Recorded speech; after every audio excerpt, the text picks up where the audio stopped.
So, Professor, I am just, first of all, very thankful for you to be here. I'm happy to have a conversation just about history and what we study. And I think one of the main things that I like to always talk about first is kind of like where people start, where people's interests begin, really, I think, with what we choose to study in higher education. And so I wonder for you, what originally drew you to study history and, what your academic journey has been and the focuses that you have had within history between, science, foreign policy, and historical narratives.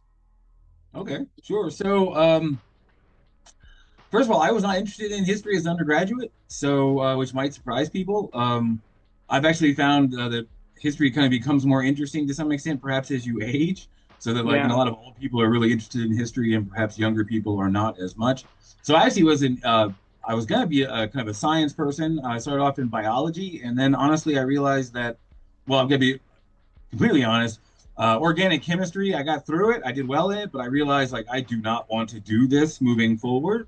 And then honestly, biology is, a lot of science is very, very specialized. You have to become very specialized, very good at a very unique task, and then you really do that for the rest of your career. And so that kind of turned me off a little bit. And I won't lie that to some extent, I wouldn't say just the rigor, but I just did not want to do it. I can remember pipetting various things and then doing kind of the mathematics of, I think it was hemoglobin, and was really just didn't want to continue doing that. So I ended up only with kind of an English degree. Was not sure what I wanted to do. Lived in Washington, D.C. for a number of years. Um, Kind of came around to the idea of history. And then when I started doing history, I really wanted to do kind of non-US history. So I got a master's degree, which focused originally on China and Chinese studies. So I was kind of fascinated by kind of Chinese science and technology, how far they had gotten by the 17th century. Um, so then I really went into history. I think I did because I was interested in really kind of the inequality of the globe and kind of how it could be the case that, and this may sound strange, but my first book dealt with genetic engineering. And so in the 1990s, when I was a graduate student, they, cloned Dolly. And so it was a cloned sheep. And so, genetics had made this enormous advancement, and we still had, lots of people around the world dying from basic diseases and dysentery and things like this. And so Yeah. it just seemed bizarre, right? Like how could we have a world, right, where one group of people are this advanced that they're cloning animals, and another part of the world people are literally dying from dysentery. So that's one reason I went into the history of science. I've always had an interest in history of science, and additionally, this may sound kind of bad, but a lot of history is a little too human focused for me, and that may sound strange, but what I mean is I don't care as much about kind of individual humans, perhaps, as a lot of historians do. And so science allows you to really kind of track. If you're doing history of science, it allows you to track um, really kind of or humans' conception of nature, right? And so you can, the Hindus come up with zero, so you're popping around all over the world, right? You start with ancient Greece and all kinds of stuff. So if you're doing the history of science, it actually is an international field. You're not really concerned about any particular century or region. So it's not like you're like I do France in the 18th century or something like that. So you're really allowed to kind of take the entire globe as your kind of focus. And so, history of science degree takes you all the way back to antiquity and takes you all the way to the present, right, with nuclear weapons and things like this and quantum mechanics. So that's the reason why I went into the history of science, because I find it intellectually fascinating, and I'm far more interested in kind of humanity's attempts to kind of understand their world than in any of the kind of regional or chronological stories, like what happened in the 15th century, what happened in the 18th century.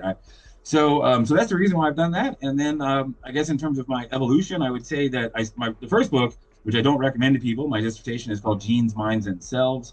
And so it looks at kind of religion and science, because at one point I thought that that was fairly important to this kind of inequality that I was interested in, but I don't think it's as relevant anymore. And so I started seeing science as kind of a geoeconomic instrument and started seeing it as kind of cooperation and non-cooperation. And so the second book on foreign policy came out of that. I always had an interest in foreign policy, so I would just note that my PhD was my first two fields were history of science, physics, history of science, biology. My third field was U.S. foreign policy. So it made sense to combine them, I guess, in the second book, and that's kind of what I've been doing ever since then, to some extent, is aspects of science and diplomacy. So I guess perhaps a long answer. I'm not sure if that was kind of what you were looking for, but that's kind of I guess, my intellectual background to where I am today. So I would say a couple of things with that. First of all, there's two different types of history of science. There's kind of internal and external history of science. So internal history of science is very difficult, being honest, if you don't have a science background. And so a lot of people who do what's called internal history of science tend to be scientists. And this is because a lot of times it's kind of experiment A led to experiment B led to experiment C. And in order to really track that, you have to pretty much be at a fairly high scientific level to understand what they're doing. You might not be able to do it in a laboratory, but you have to understand that. So, internal history of science is actually fairly difficult for people who are not kind of scientifically inclined. Then there's also external history of science, which is more what I do, and which has more of, I think, a popular interest, and that's kind of science and society, right? That's the way that science right, interacts with society and things like this. And that could be through any number of things. Obviously, I do foreign policy, but you could talk about medicine. Or, I mean, science kind of defines the contemporary world. So you have kind of an internalist history of science, which is uh, very intense and kind of science focused. And if you were doing like the history of quantum mechanics in an internal way, it's very very difficult, honestly. And those books are kind of hard to read sometimes. And then you have external history of science, which is much more easy to read, much more accessible, and kind of maybe interesting to non-scientist readers. I would just say really quickly that foreign policy is the hard thing to do, Hmm. and there's no two ways about that. So I would say that sometimes people, a lot of times in the United States, people tend to think, American social history or civil rights is the difficult thing. That's just difficult because it's kind of embarrassing and it's just not a great history, right? But it's open. It's out there. The information is out there. It's not remotely difficult. Foreign policy is damn near impossible to do if you're talking about doing it while you are alive on the era in which you're living in. So let me just give you a couple of examples of this. So it's in my office behind me, but the only decade in which the American government has been entirely transparent about its foreign policy actions is the 1790s. So that means that we believe, and I don't think the government is lying, it's 3 volumes up in the corner of my office. We have all of the, we believe, correspondence and all of the documents related to U.S. foreign policy between 1790 and 1800. So what that means is, right, that there's documents from 1800 to 1810 that we don't yet have access to, Hmm. which is kind of wild, right? I mean, is that the Barbary Pirates? Is it the Louisiana Purchase? Like, what the hell? We know about slavery. Like, what in the world, right? Is it the Embargo Act of 1807? Like, I don't know, right? But there's something between 1800 and 1810 that they're like, nah, not yet, right? So then if you imagine if that's the case, so as you move in the 20th century, right, there's nothing is significantly made transparent. You have moments, right? Like the Pentagon Papers are truly a remarkable kind of moment in transparency in U.S. foreign policy. But so the reason why I'm mentioning this is that writing the book, my second book, it took 10 years because I probably did 400 to 500 FOIA requests, Freedom of Information Act requests, against every aspect of the American government. Yeah. And they don't have to give you things, right? And I would argue that Yeah. the CIA has a great sense of humor. I mean, you can request a document and then they'll send you a document and it's 10 pages all blacked out and it just uses up all your toner. And you wonder if the person had a sense of humor almost when they sent this to you because there's literally not one letter you can see in 10 pages of the document. So I would just say that, so that's the most difficult thing. Yeah. And for a fact when you're doing a book on U.S. foreign policy that I mean, the governments don't want you to do it, right? Governments don't, they have no incentive to tell you what they are actually doing. So you just constantly are running into walls, right? About people saying, no, no, no, you're not going to get this, you're not going to get that. So at any point, you're just doing the best version you could do with the amount of materials you have access to. You have to give up this idea that it's the final version or some sort of authoritative version because there will be other documents that come out and I mean I would also just say I mean I could talk about this process forever but the another example of this right so I mean I published with Cambridge in that second book and I had 5 reviewers for 5 years. I sold the book to Cambridge by saying here are 10 things that Google doesn't know anything about, like you can Google these things and the internet has never heard of them. And in one case, it was a 25-year program, $200 million a year called the J-Corps program in Saudi Arabia, 1975 to 2000. So that's how I sold the book to Cambridge, right? Hmm. But I would say that, but I had tons of stuff, right, where I was like, this is a great point. And Cambridge would come back and be like, look, you've only got one document that shows this. We need corroborating evidence. And you would have other historians, my reviewers would say, look, I've worked in this area for 20 years. I've never heard of this. You don't want to publish this based on one document. And I can understand that. So there were a lot of things that didn't even make it into the book because, you get one document out of an agency, say doesn't matter, Treasury or CIA or DOD, whatever. And you really can't corroborate it. And so then you can't do much with it. And a lot of times, they're pretty interesting documents, right? That you're just kind of like, no, I wish I could make something up. Yes, like this is a great document. I just need, Yeah. I cannot contextualize it. I can't. And the government is kind of like WikiLeaks, right? I mean, if WikiLeaks hadn't been ruined by kind of Russian stuff, WikiLeaks would have been the most amazing document dump ever. I mean, I started searching in that when it was first produced, and then of course was so contaminated by Russian stuff that it's kind of useless now. But at one point, it would have been had any of those documents been able to be proven just absolutely astonishing in terms of what it actually shows. But of course, the American government is they have no incentive to say any of Yeah. those documents were real or not, right? And so my point is that foreign policy, in a lot of cases, because unless it's something obvious, right, we have a document, something, they're mining Monago's harbor and then the boats blow up in Monago's harbor. So then you're like, well, we know it happened because the boats blew up. So, but there's lots of things that occur, right, that you can read about in classified documents, which there's nothing public about them. And so you can't ever verify or corroborate that. And so that makes it very difficult. So I would just say that in terms of research, the history of science is difficult, and internal history of science is difficult because of the specialties of science and honestly just the complexity of science. External history of science is actually fairly straightforward about science and kind of society. But what it has made my work difficult was when you bring in the government, because the government doesn't really want full transparency. So actually, they want very limited transparency Yeah. in foreign policy. So I mean, I worked for the Department of Defense for 6 years. I had a security clearance. I mean, I understand. I mean, I'm not trying to.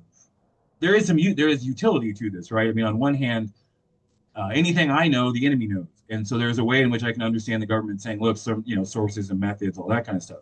But if we're talking about things from 40 years ago, the government has a little bit less, I would argue, of an argument in terms of why they have to keep things transparent or keep things private, or classified. So, anyways, again, long answers, but so that's what I would say. I mean, I just think that I absolutely love. I'm doing working on another book right now, and I absolutely just love kind of researching. There is it's my favorite aspect, honestly, of the job.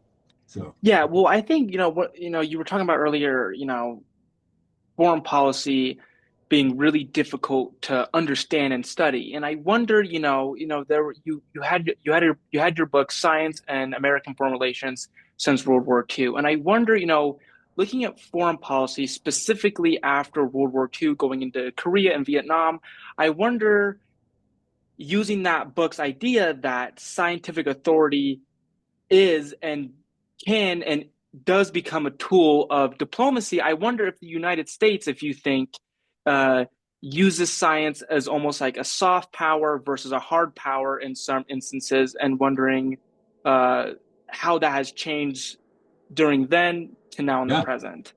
both. So, first of all, I love the term. I love that you're using soft and hard power. So, absolutely. So, let me just highlight that post World War II, at least as I made the argument in the book, science is the dominant aspect of both U.S. Soft and hard power to some extent. So take both. So first of all, if you were looking at kind of the soft power, and look, culture is a big thing. So I'm not trying to argue that culture and music and all that are not. That's a huge part of soft power. I'm not trying to argue it's not. But another aspect of soft power is just the idea of kind of the technology, the communications, the fact that we have satellite communications. We're broadcasting our culture to the entire world. We've created the internet, right, which broadcasts American ideas and visions to the rest of the world. So all of that is backed up by U.S. science and technology. Good God. I would argue that the number one think about the space race, independent of what you think about anything like that. It creates this idea, right, that the United States is this, the kind of the leading country, right, in science and technology. People want to come here for education, which is another aspect of science power. So I mean, soft power. So I would just argue that you cannot overstate the role of kind of science and technology, and America being seen as the preeminent. By the way, China is now challenging us on this, and it's absolutely fascinating to me. But so you have this. I mean, look, there's no two ways about it. I mean, during the Cold War, the United States was seen as the preeminent scientific and technical power, and the Soviet Union was seen as second rate. And that's just a fact. And you can look at the car, anything. And so that's a tremendous amount of soft power with the idea that, look, that system, the American system, produces innovations and a better quality of life for its citizens than does the Soviet system. So I don't think you can overstate that. Then you get the idea that science and technology are how we really kind of broadcast ourselves to the world. I mean, we created Intelsat, the United States creates international communication systems, and then we run them. I mean, one of the things that no one ever wants to acknowledge is that we created what's called Intelsat, the international satellite, which is originally all of your television, all of your radio, all of your telephones. When countries got an Intelsat station in the 1960s and 70s, the CIA helped run it, and we could literally know all of the communications going through that. So let's also just highlight that if you are the country that builds the communication system of the world, that gives you a fairly significant advantage in terms of communicating to the world. Yeah. Not to mention being able to read everyone else's communications. So that's not a minor thing. So I would argue that in terms of science and technology, both in terms of being seen as the preeminent country, in terms of soft power, with the idea that we can create more innovations and better quality of life, my lord. And then just in terms of the communicative system. So that's all your soft powers. Hard power, good God, man, start with the bomb and just go from there. So, I mean, the Yeah. United States go with drone technology, go with bomb technology, go with anything, GPS technologies. Good Lord. I mean, so there's simply no doubt that science and technology helped create the modern United States post World War II. But let's also highlight, because this is, I mean, uh, I'm talking to another person on Thursday about a different aspect of things. But let's just think really quickly about China, right? I mean, not to be terribly, this going to might sound offensive to people, but it isn't meant to be. But when I was in the 80s growing up, I grew up born in 1972. But so, I was in high school in the 80s, and I was being told, right, you had to eat your peas because of the poor people in China. Today, I believe my students, and this is only what, 40 years since, I'm only 53 years old.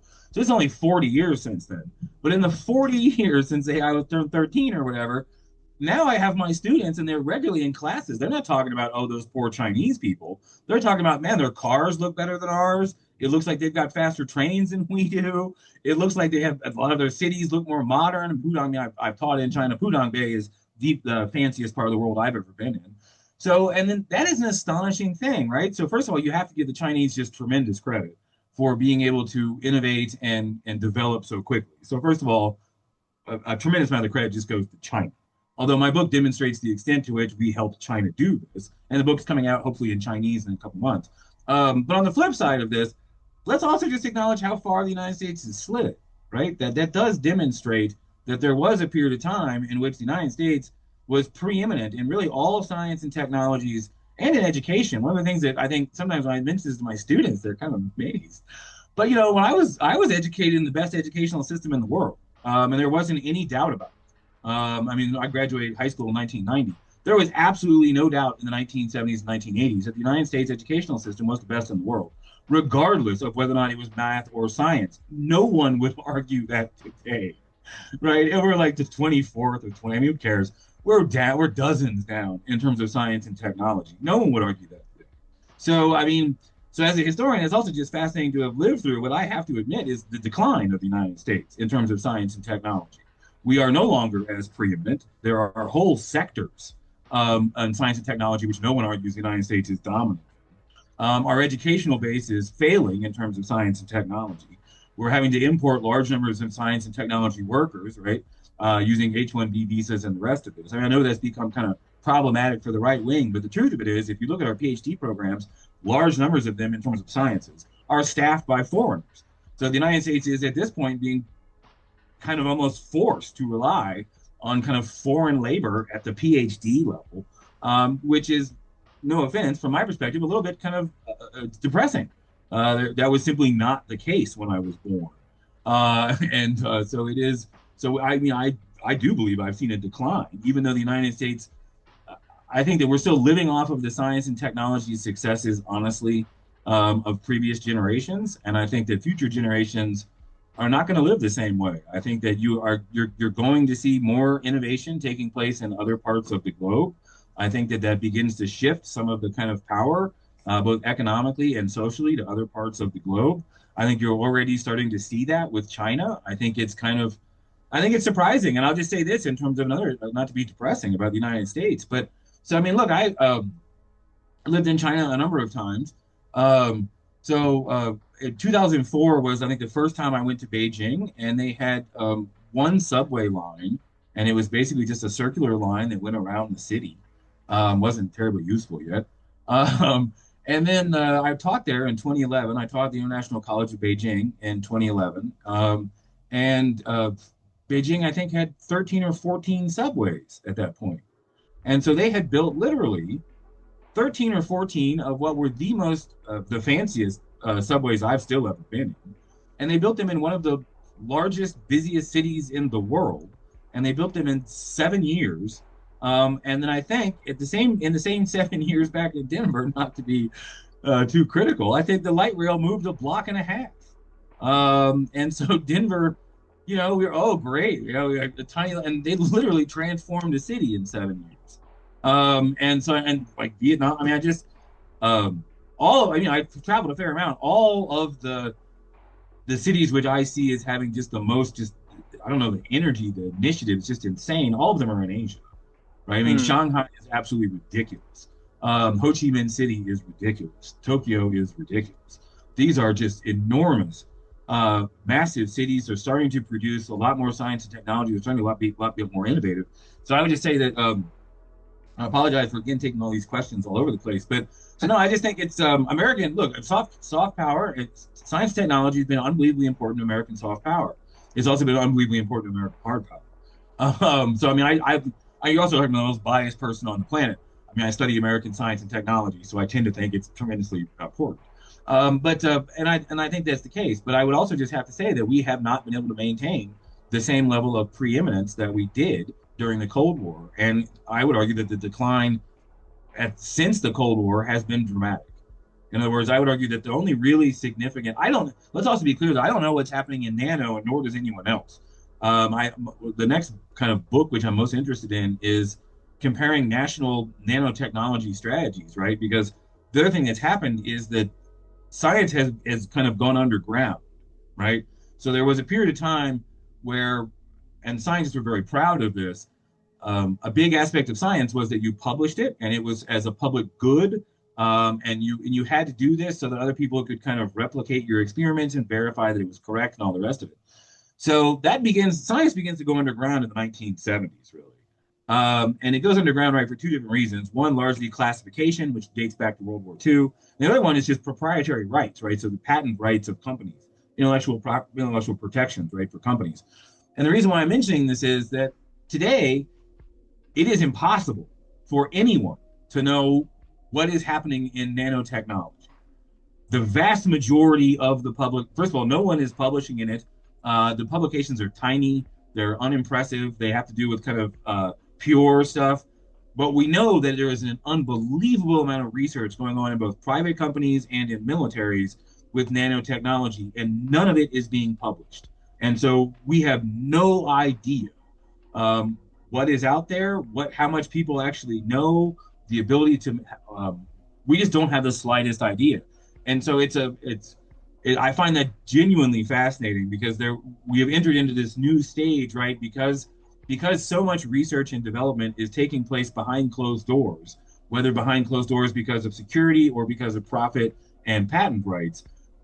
It's an entirely different level of humanity, right? There people could have said in 1940, I could find out what humans know, and I can find out what we know, and I can get access to it, and maybe if I work hard enough, I can learn it. It's no longer possible to say that, and that is a different stage of humanity in which knowledge is no longer public. It is very much understood to be proprietary.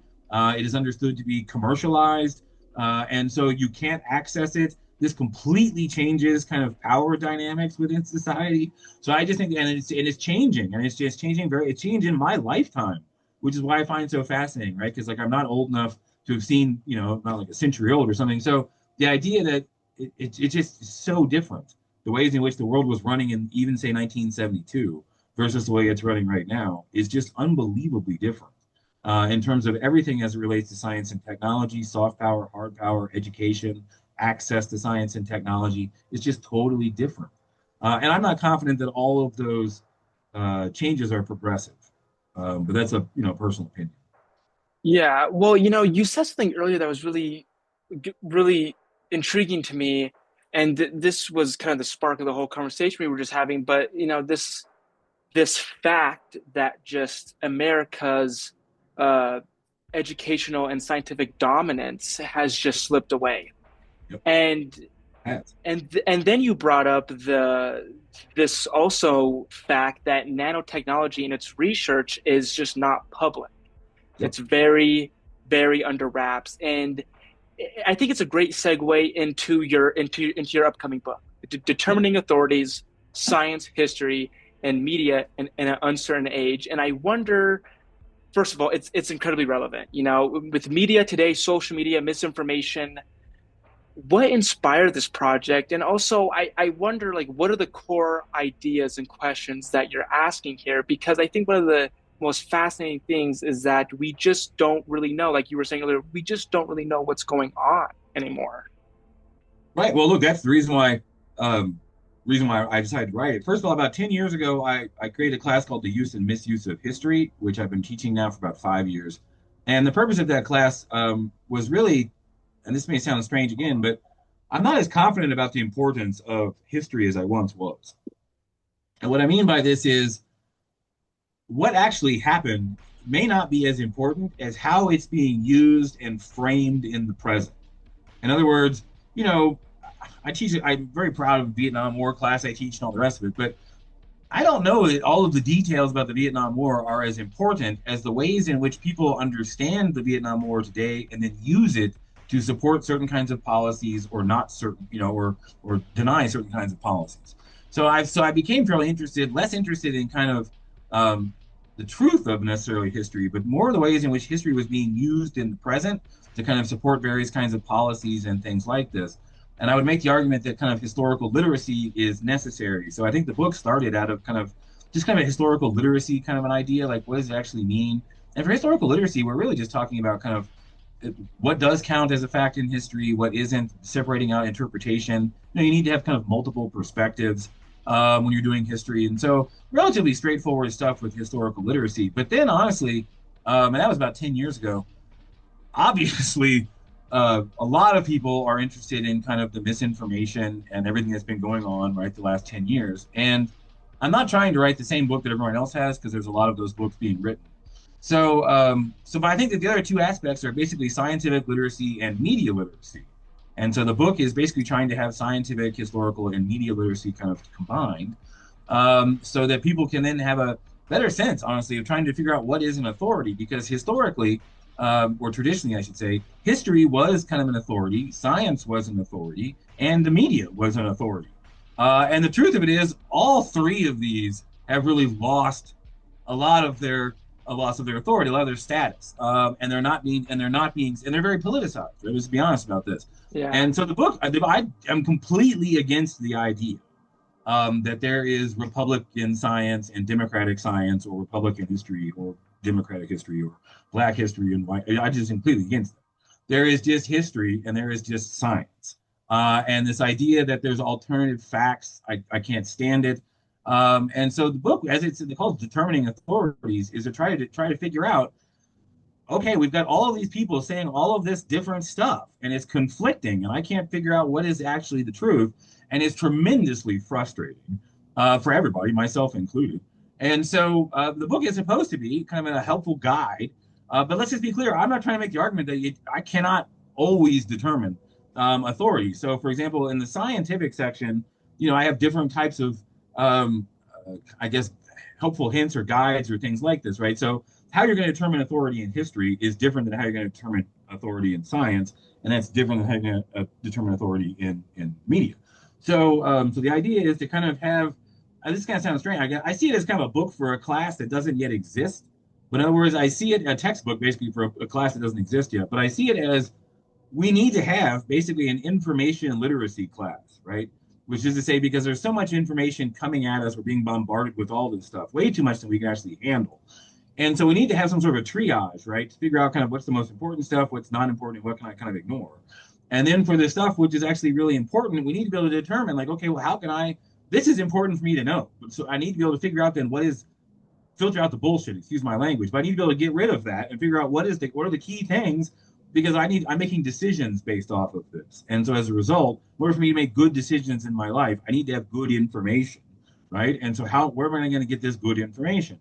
So, and I don't think it's as difficult as people think. I think first of all, we have to all learn to operate kind of in an uncertain world. You're not going to know everything. That's always going to be the case. So how you can make decisions, kind of the best decisions possible, while still having uncertainty, I think is actually a very useful and necessary skill to move forward in the world. But you do need to try to figure out as best as possible, right, in kind of a pragmatic way, not in a kind of a religious, this is the truth or not the truth, but in kind of a pragmatic, I just need to be able to function, and I need the best information I can to function in the world. And so kind of a pragmatic philosophy for kind of understanding historical, scientific, and media literacy, each of which, right, has their own kind of requirements. So just as a quick thing, so for example, to make it a little more practical, so for science, I don't have, it's not like you're going to be able to, I start the scientific chapter on with quantum mechanics and Schrodinger's equation just because it's so damn difficult and people can't make sense of it. And I start by saying, look, you're not going to be able, this chapter is not going to help you understand Schrodinger's equation. You can't possibly do that. That's way, way too complex. But you can take a look at some fairly basic things and then just see, right, to what extent is it meeting these. And so some of the basic stuff, right, the most basic thing is transparency, right, which is the reason to go back to your nanotechnology, which is the reason why we don't know anything about it.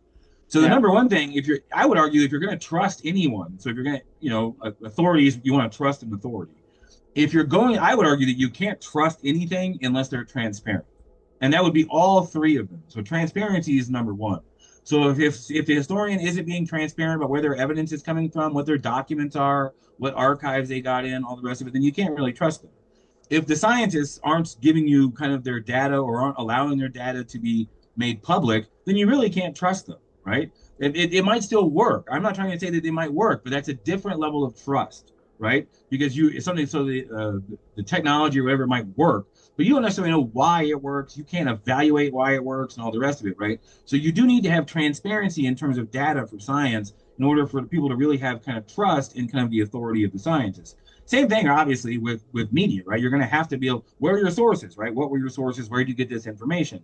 So I would argue that transparency, right, is perhaps one of the dominant aspects to building trust, and out of trust comes authority. So if you don't have transparency, then you're as a human, you're going to struggle to some extent, I would at least, having trust for this, right? If keeping with just the science. So if you start with kind of transparency, then a second level underneath this is going to be replication, right? This is common sense stuff. But if you can't replicate the experiment, then we need to be a little bit careful about giving you massive authority and saying that your conclusion is factual, right? And this is going to depress some people, but there are issues when you start sliding into climate change and the rest of this kind of stuff, or vaccines and all of this. I mean, there's okay. So then another thing we do, prediction, right? So if you can't predict, replication and prediction, right, were the two traditional kind of benchmarks for science. If you're looking at, say, physics and chemistry, right? So the hard sciences can do this. They don't fail this. So physicists and chemists can be like, yes, you can replicate my experiment in your laboratory and it will work. Or if it doesn't, then I didn't prove anything. If you can't do it, then I didn't prove anything. So for physics and chemistry, replication and prediction are standard. And if you don't have those, they're not seen as being certain.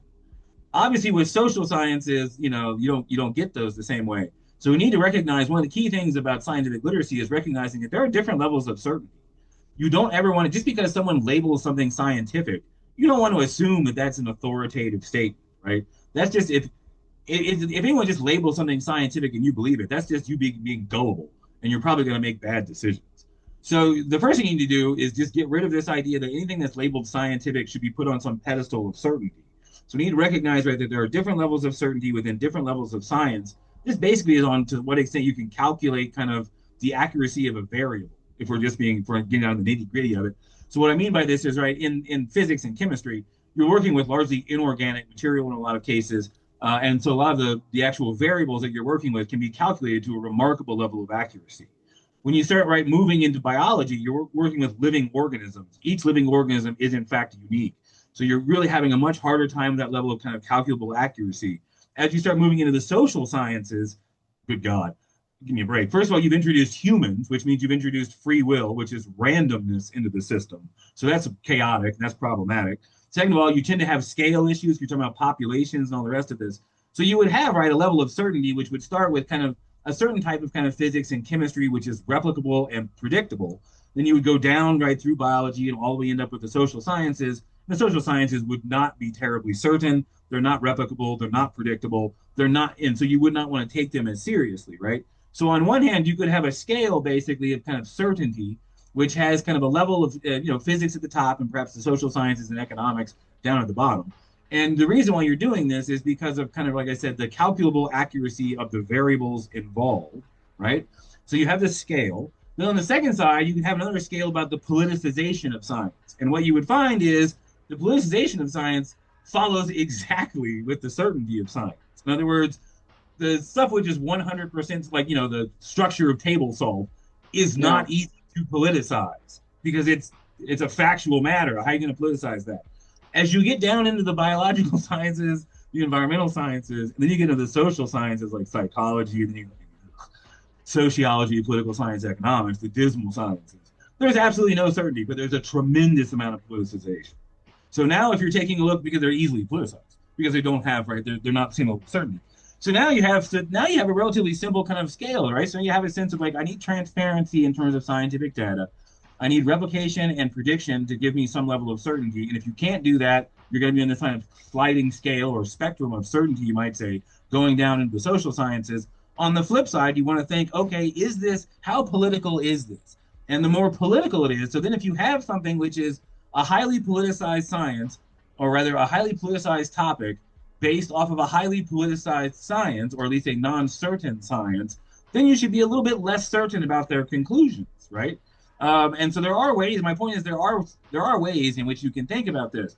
And if you put the system together that I'm talking about, it actually is a little more problematic than you think. So, for example, look, I'm doing vaccines for part of it, and I have been genuinely surprised. Like I went from being very pro. Um, Look, I'm very pro scientific community. I have been my entire life. I've published with them. I do peer review.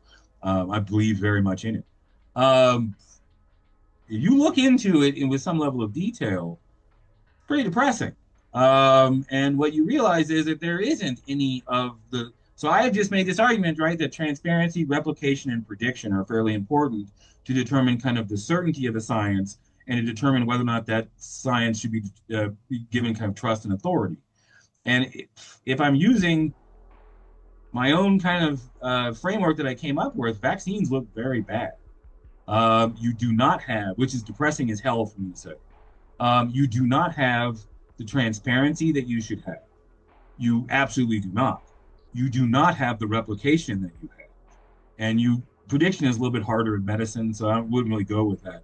But you don't have the replication of the studies and you don't have the transparency. And so the depressing aspect of this, from my perspective, is unless the scientific community decides to move more towards what would be seen as a transparent and replicable kind of process or format, I don't think they deserve the level of trust that they seem to want. So they seem to want to be seen as though they're kind of authorities who cannot be questioned because the knowledge that they have is so certain that if you question it, it just demonstrates that you're kind of ignorant to some extent.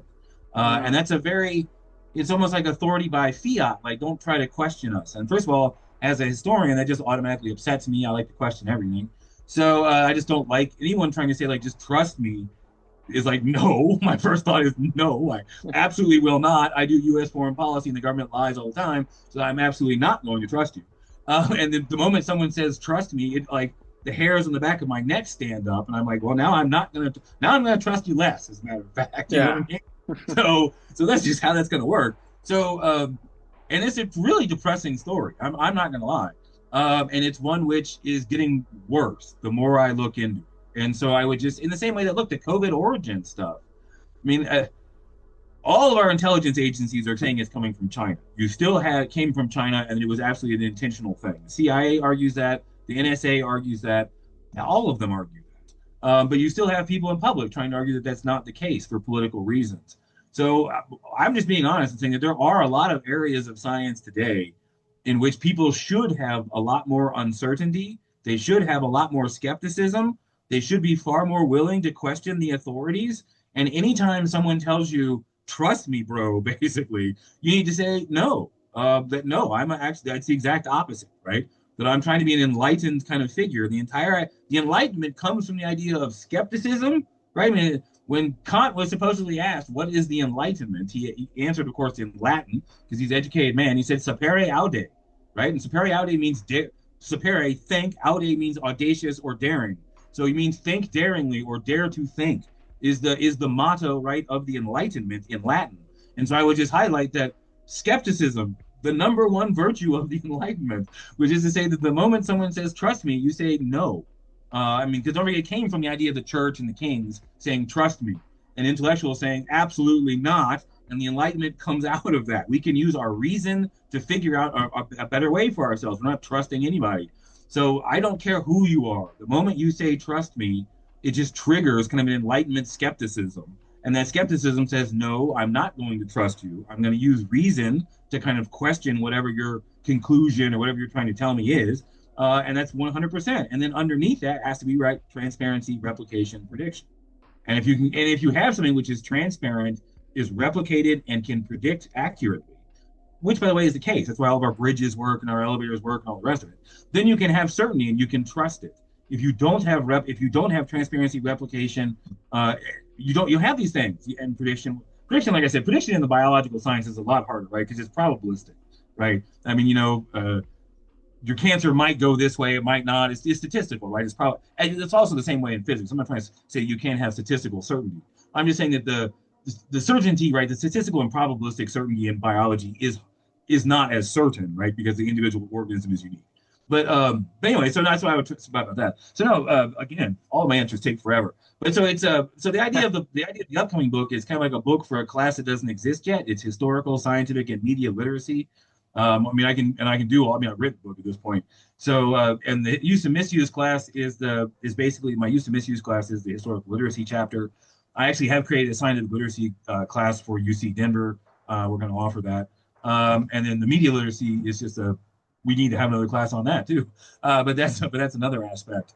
So anyway, that's where that book came from, and then it has so it has these 3 chapters on historical, scientific, and media literacy. Then it has a chapter on objectivity of method, because I don't think that you can't have objectivity of perspective, right? That's the one thing that postmodernism correctly got rid of.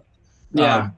No one's perspective is objective, right? So you can't have objectivity of perspective, but you Yeah. can have objectivity of method, right? Which is to say that everyone can use the same methods, and you approach the subject the same kind of way. So you can have objectivity of method, but you can't have objectivity of perspective.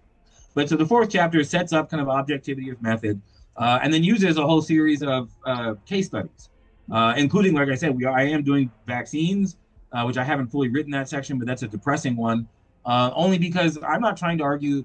I think the only thing you can conclude right now is that we're not certain about the relationship between vaccines and certain kinds of illnesses, and we're not certain about vaccines, not just autism, but a variety of things. Yeah. And we're also not certain about the COVID-19 mRNA vaccine. It's not possible right now to argue that the mRNA vaccine, which I took 4 of, um, may not have real bad long-term, real, negative long-term health effects. That's not, you can't, at the moment, it's not possible to say. It is Yeah. not possible. First of all, it's not possible to say that the COVID-19 vaccine is going to lead to blood clots. And, well, you can say it's going to lead to higher levels of myocarditis. That's proven. The idea that it's going to lead to turbo cancers, right, which you probably read about a fair amount, you cannot prove that the COVID mRNA vaccine leads to turbo cancers. You can't prove that yet, but you also can't prove that it doesn't. And so the problem from my perspective is that you have people going out in public and pretending as though they have certainty.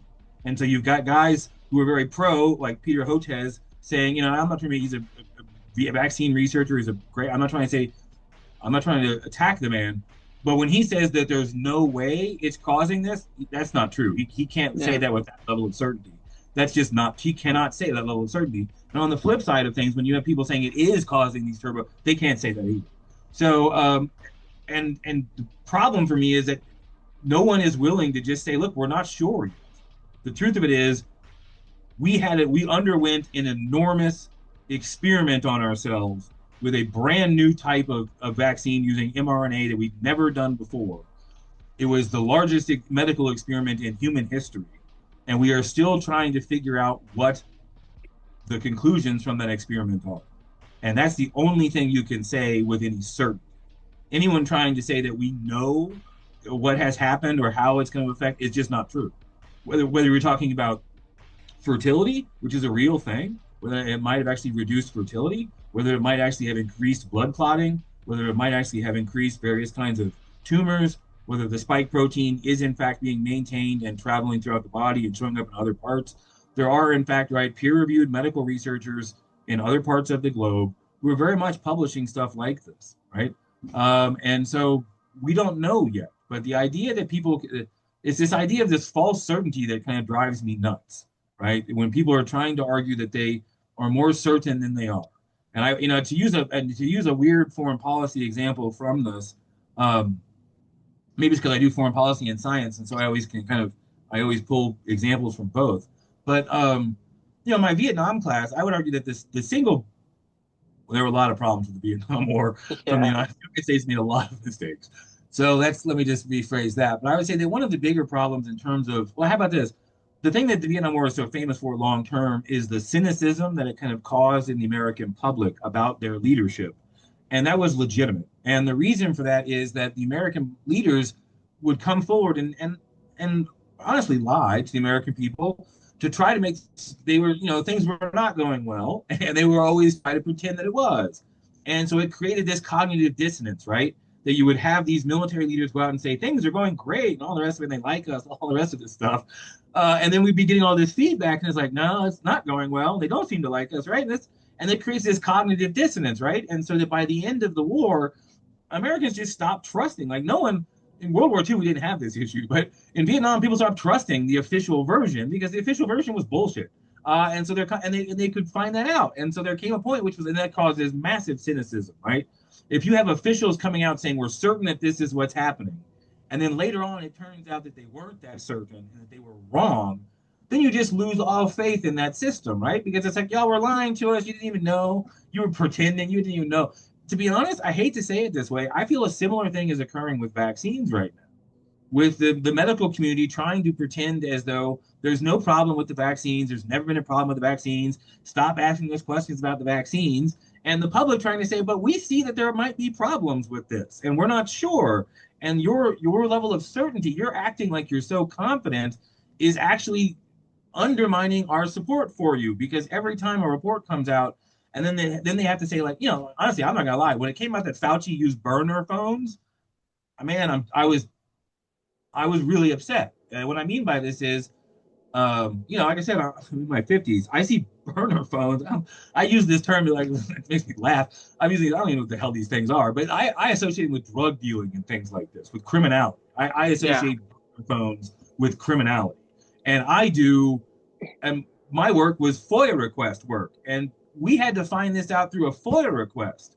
So the idea that I'm doing FOIA requests against the CIA, I kind of understand. I expect the CIA to be fighting back against me, knowing what they're doing. I expect that. That didn't even surprise me. We had to do a FOIA request against people at NIH to reveal that they were using burner. That's upsetting, right? Yeah. That's not a group of people who are supposed to be trying to keep things private and secret and classified.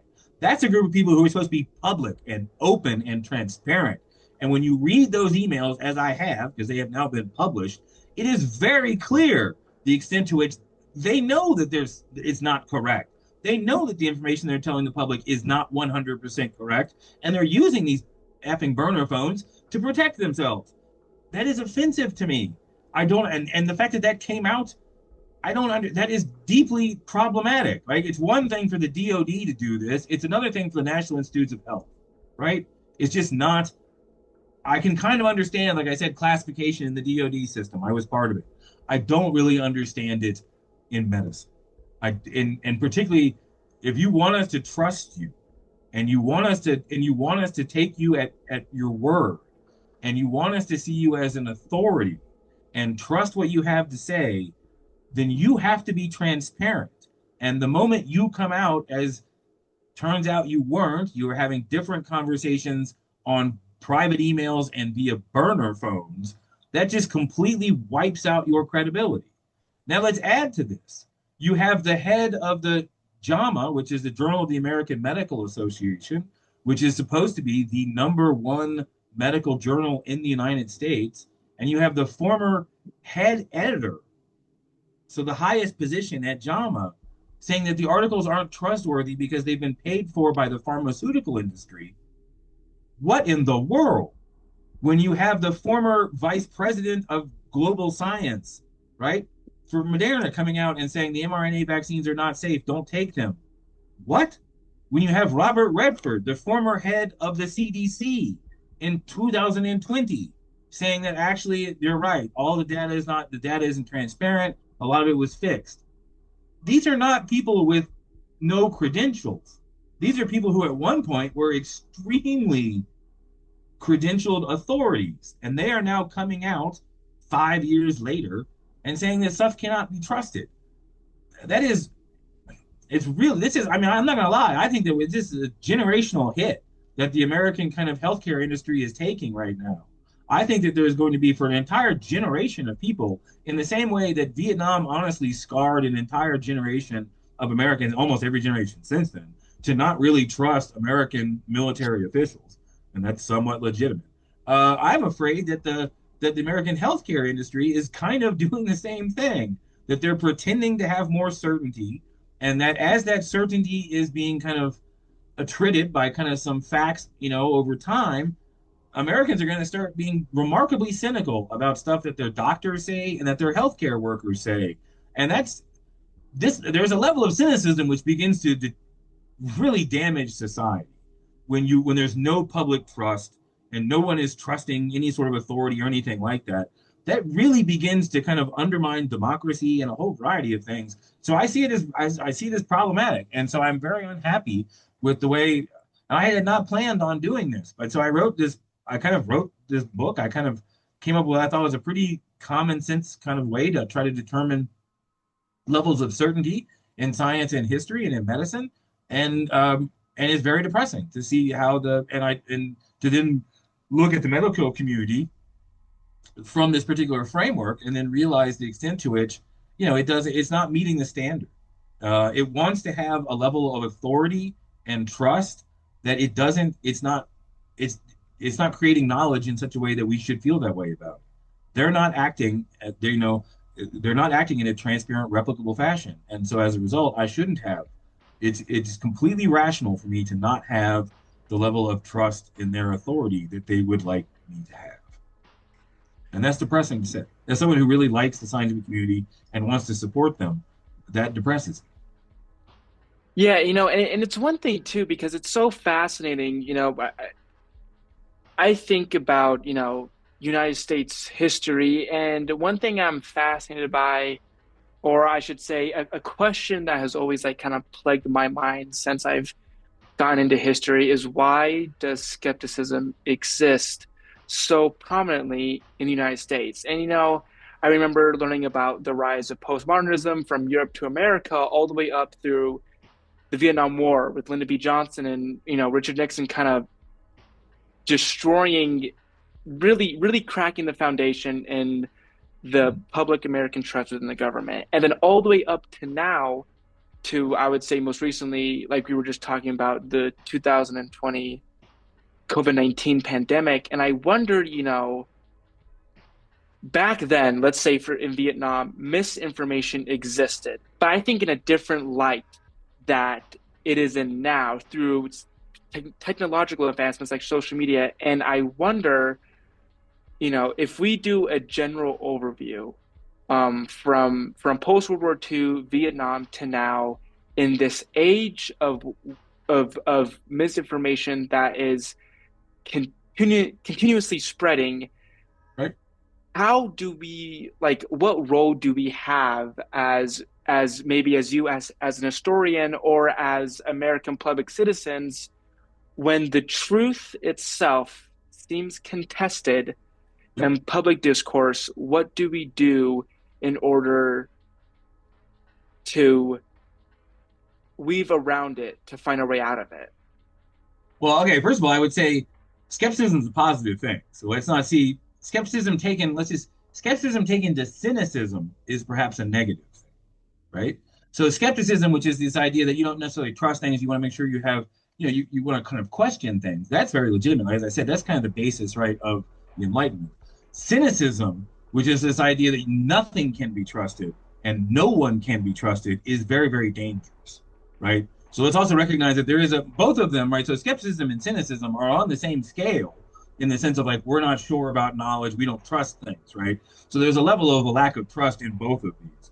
Skepticism just says, look, I don't trust you automatically. But skepticism would say, look, if you provide evidence and transparency, then I can trust, right? So my point is, I see skepticism as a virtue. Like I see skepticism as a real virtue. Like I say, I don't ever want it to go away. Like, it's a huge, huge thing.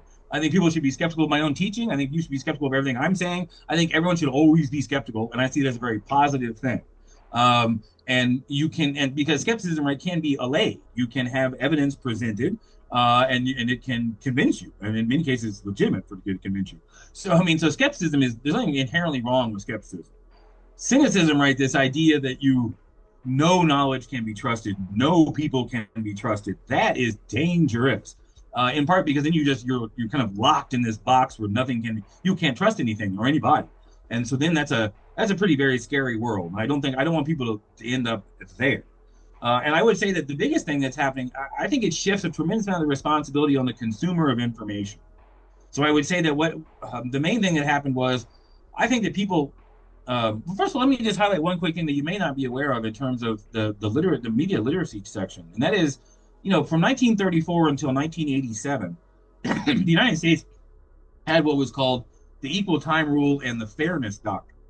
And the argument for those two things was that if you were using the public airwaves, so if it was on radio or television, you could not misinform people. You literally, stations would lose their right to have an FCC license, and so you could not produce between 1934 and 1987. You could not have the FCC regulated all of this, and you could not have partisan broadcasts like Fox News or MSNBC. You could not have partisan. If someone came on and said one particular side, you had to have the other side come on immediately afterwards and say it, right? So bear in mind that one of the things that kind of broke is this idea that we started having just nakedly partisan broadcasting post 1987, right? And you get Rush Limbaugh the following year, who was a conservative radio host, and then you start having Fox News gets created, MSNBC, and so bear in mind that there was a period of time in which American media was regulated and partisanship, or just kind of aggressive, naked partisanship, was not allowed, and kind of the level of corruption in terms of commercials and industry influence was not allowed. So post 1987, right, we have lived in this world in which America's media and entertainment industry and communicative environment is heavily, heavily politicized, is allowed to be heavily politicized, and is commercialized as well, right? In ways that when I was growing up, it was not. So if we're being honest, I mean, I got in the 70s and 80s, I had much more. I I did have more faith in the information because honestly, there was a little bit more of a regulatory system. And so information has become far more politicized, far more negative, right, post 1987. I would argue that, and independent of that, but I'm just saying, just so we're clear, it has gotten worse. And there are legislative reasons as to why it has gotten worse. And you can track this, right? You can track negativity in political commercials and all kinds of stuff. So, I mean, this can be quantitatively shown to have been gotten worse over time. Look, I would argue that what this just does is it shifts more of the burden, as it always was, to individuals, right? We always think about, consumption of food, but you should think about, right, information consumption as well. And you're consuming information, right, when you're reading or watching a podcast or news or television, anything like this. And so you're consuming information, and you should think about that as a consumption, right? And kind of healthy versus kind of unhealthy consumption. And a tremendous amount of what Americans put in their head is unbelievably unhealthy. But I would argue that the responsibility now, it's kind of a caveat emptor version of the world, right? It's a buyer beware version of the world today. So I'm not confident even during the 34 to 87 period. It's not like all information was trustworthy. I'm not trying to be that simplistic or that Pollyannish about the world, but it was much more trustworthy than it is today. But what I would say is, but so everyone has to, as you're consuming information, right? You have it's the due diligence is on you, and that's if I'm being honest, that's one reason why I'm kind of scared.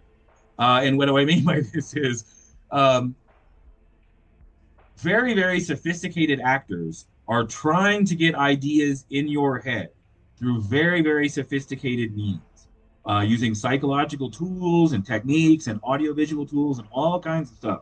So there are some we really do understand how to get information in people's minds in ways that even those individuals don't recognize. Very sophisticated. And so we have very sophisticated communicators out there trying to propagandize and get stuff into your head all the time. And what that means is you have to, as the consumer of information, you have to recognize this. You have to recognize kind of, I need to make sure that I'm consuming from like the best and the healthiest sources that I possibly can. I need to be as skeptical as possible about all this information coming into me. And I need to kind of do my due diligence, to use a legal term, to try to figure out what is true or what is not. And the thing which kind of stinks is that our news system, the way it operates right now, has shifted all of that due diligence to the individual, right? So between 34 and 87, some of the government had some role in kind of filtering out the BS and all the rest of it. That's gone. So there is no government filter whatsoever. So now every individual is just facing kind of the full kind of fire hose of BS coming at us, and it puts a huge amount of weight on us to say that, man, I have to do a lot of due diligence to figure out is this true or is this not true. My fear, as you can imagine, then, is that most humans, myself included, simply don't have the time and the energy to do this, right?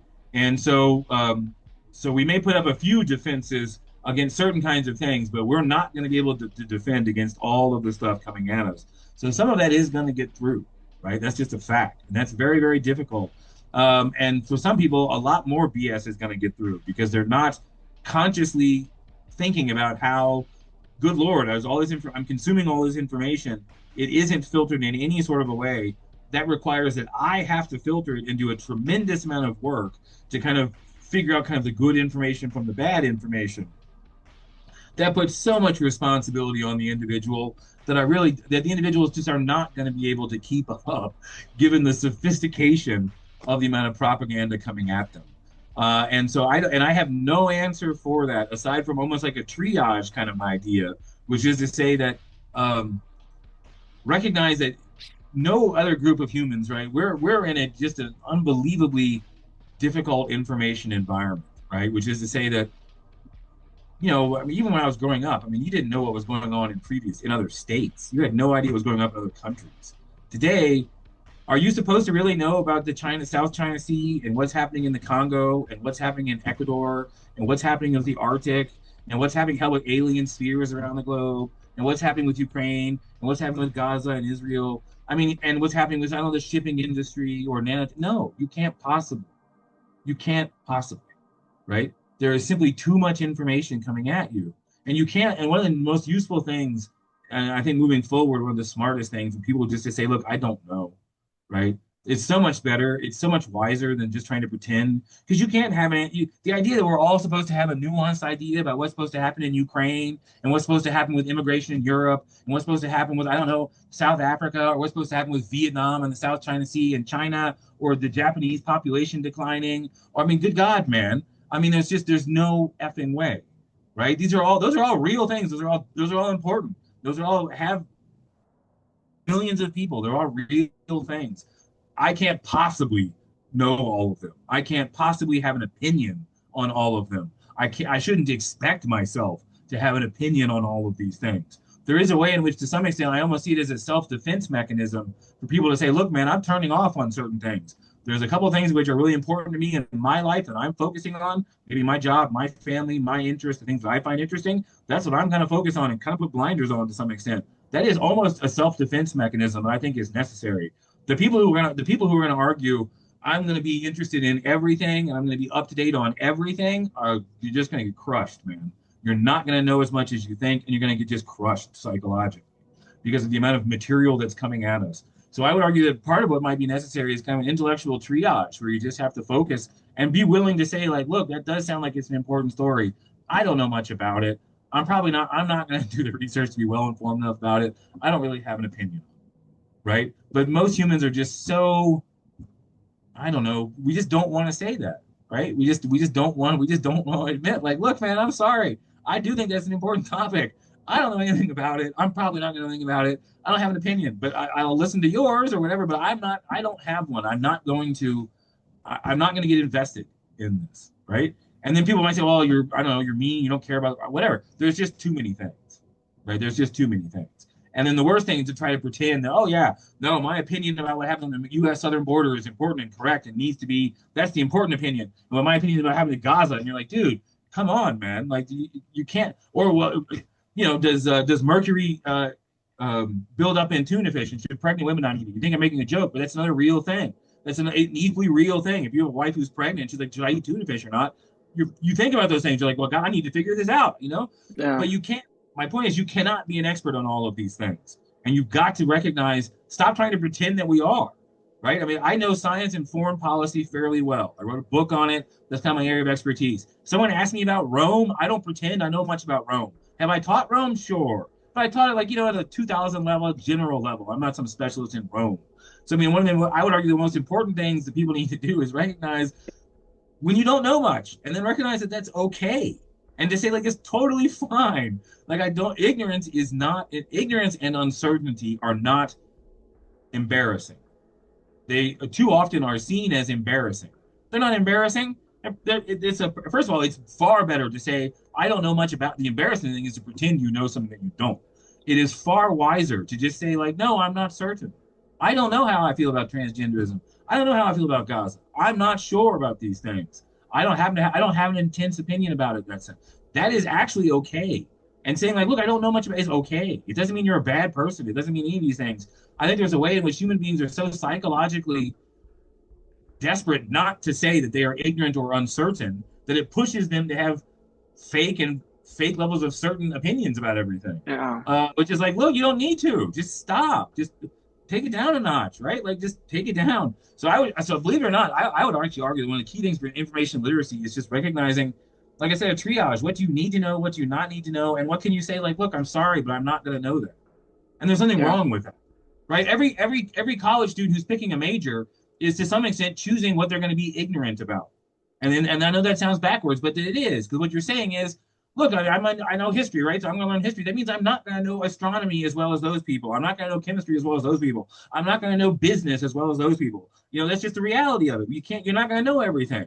And so you just try to, but accept that and don't be upset about it. I'm just so tired of, and we ask too much of our politicians, right? I mean, our politicians are supposed to know everything about every topic in the world. And when they can't, I mean, we just need to relax to some extent about all of this and just recognize that there's going to be uncertainty in the world. You're not going to know everything. You want to try as much as possible, right? Because it's on you.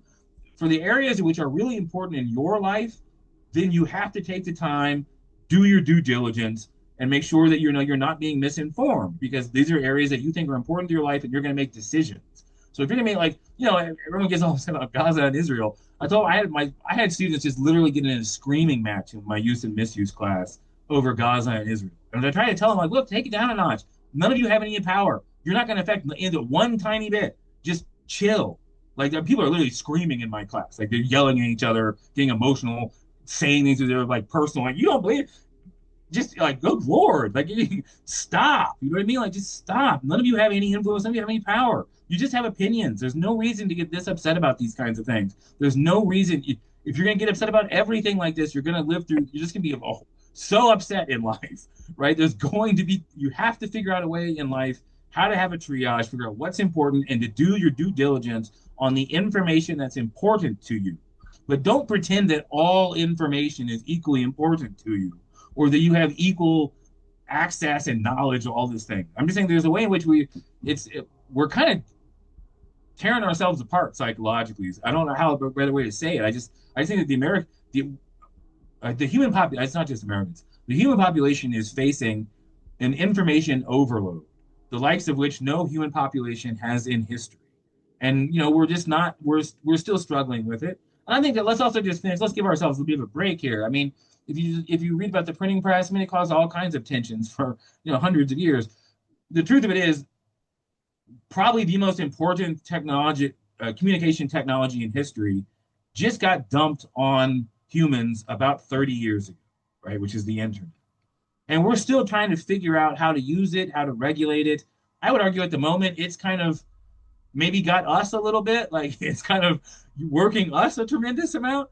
But eventually, humans are going to get control of this technology, and they will eventually use it, and it'll be much more kind of functional. But at the moment, let's be clear, we're in that kind of crazy stage when a unbelievably powerful technology has been introduced into world history, and humans are really struggling with it, right?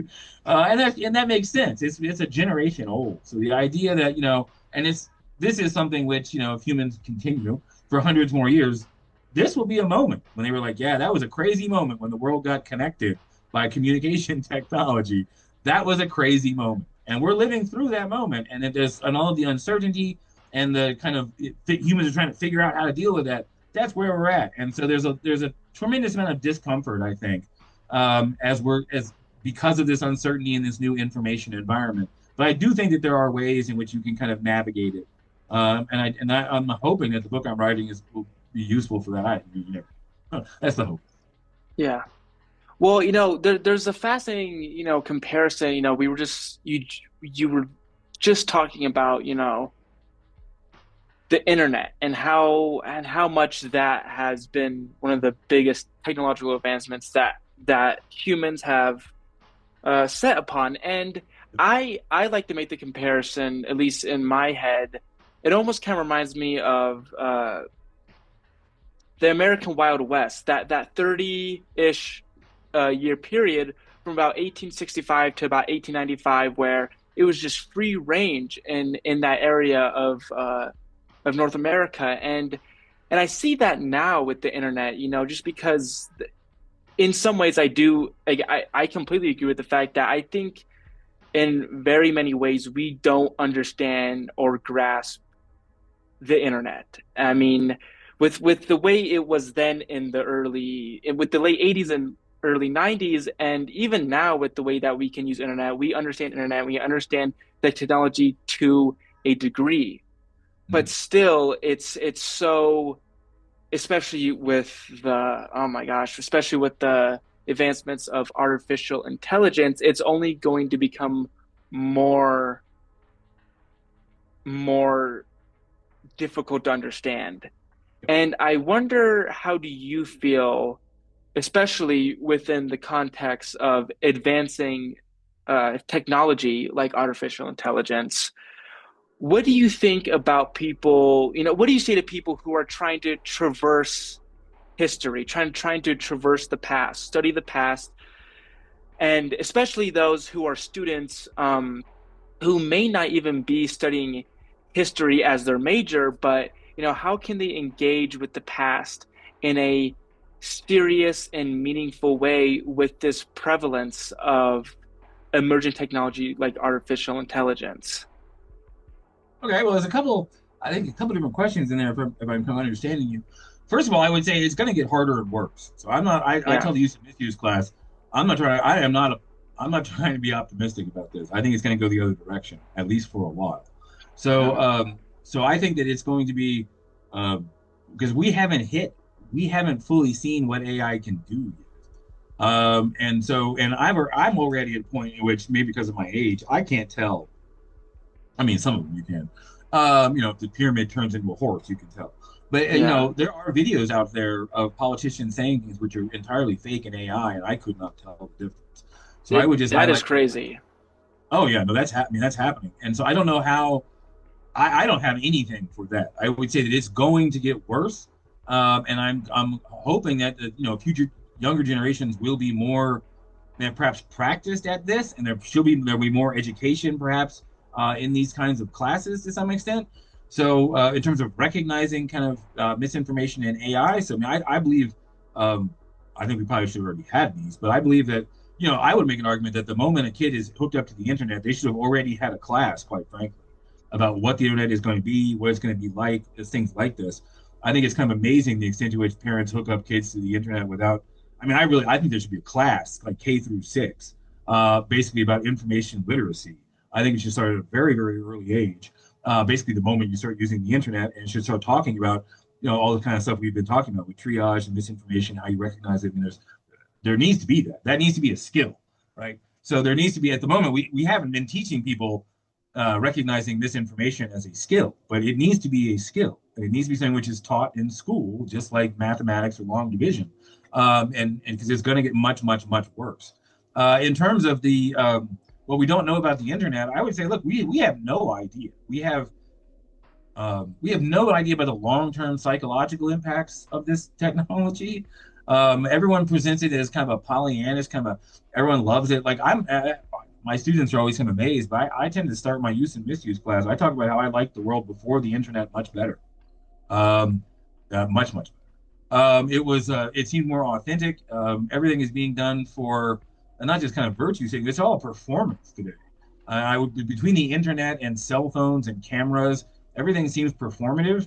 I think it's very hard for people to talk about what is actually legitimate or what is authentic.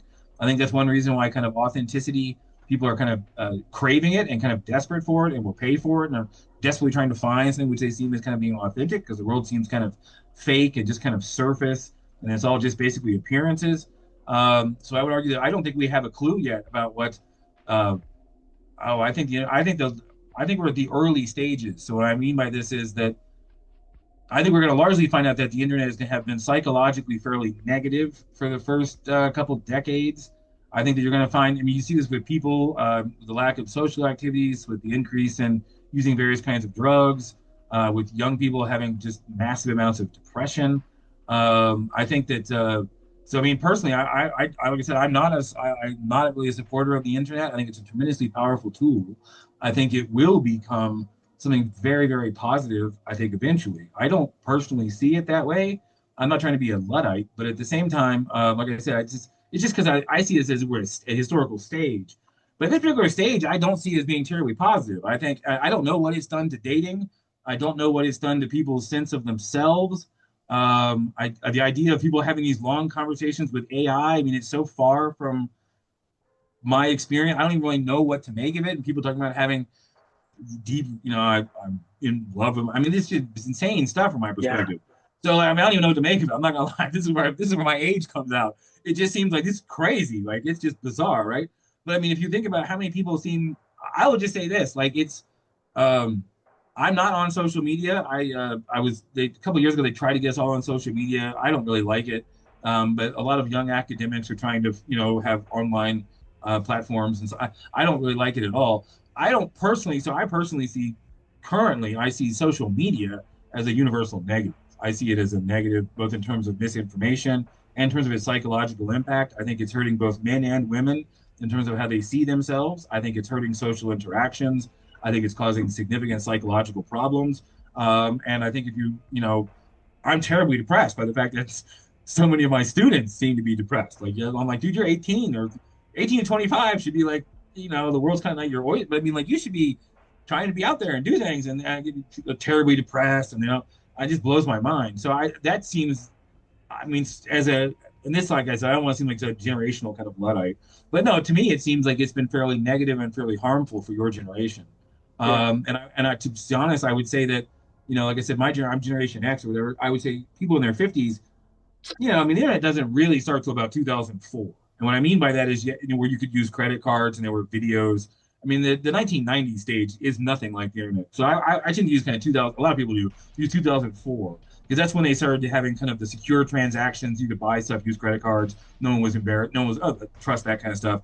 And then the videos became, they weren't glitchy and all the rest of it. So everything took off as a result. I hate to say, like porn and gambling drove right the internet in the 1990s. I mean, there are Yeah. books on it.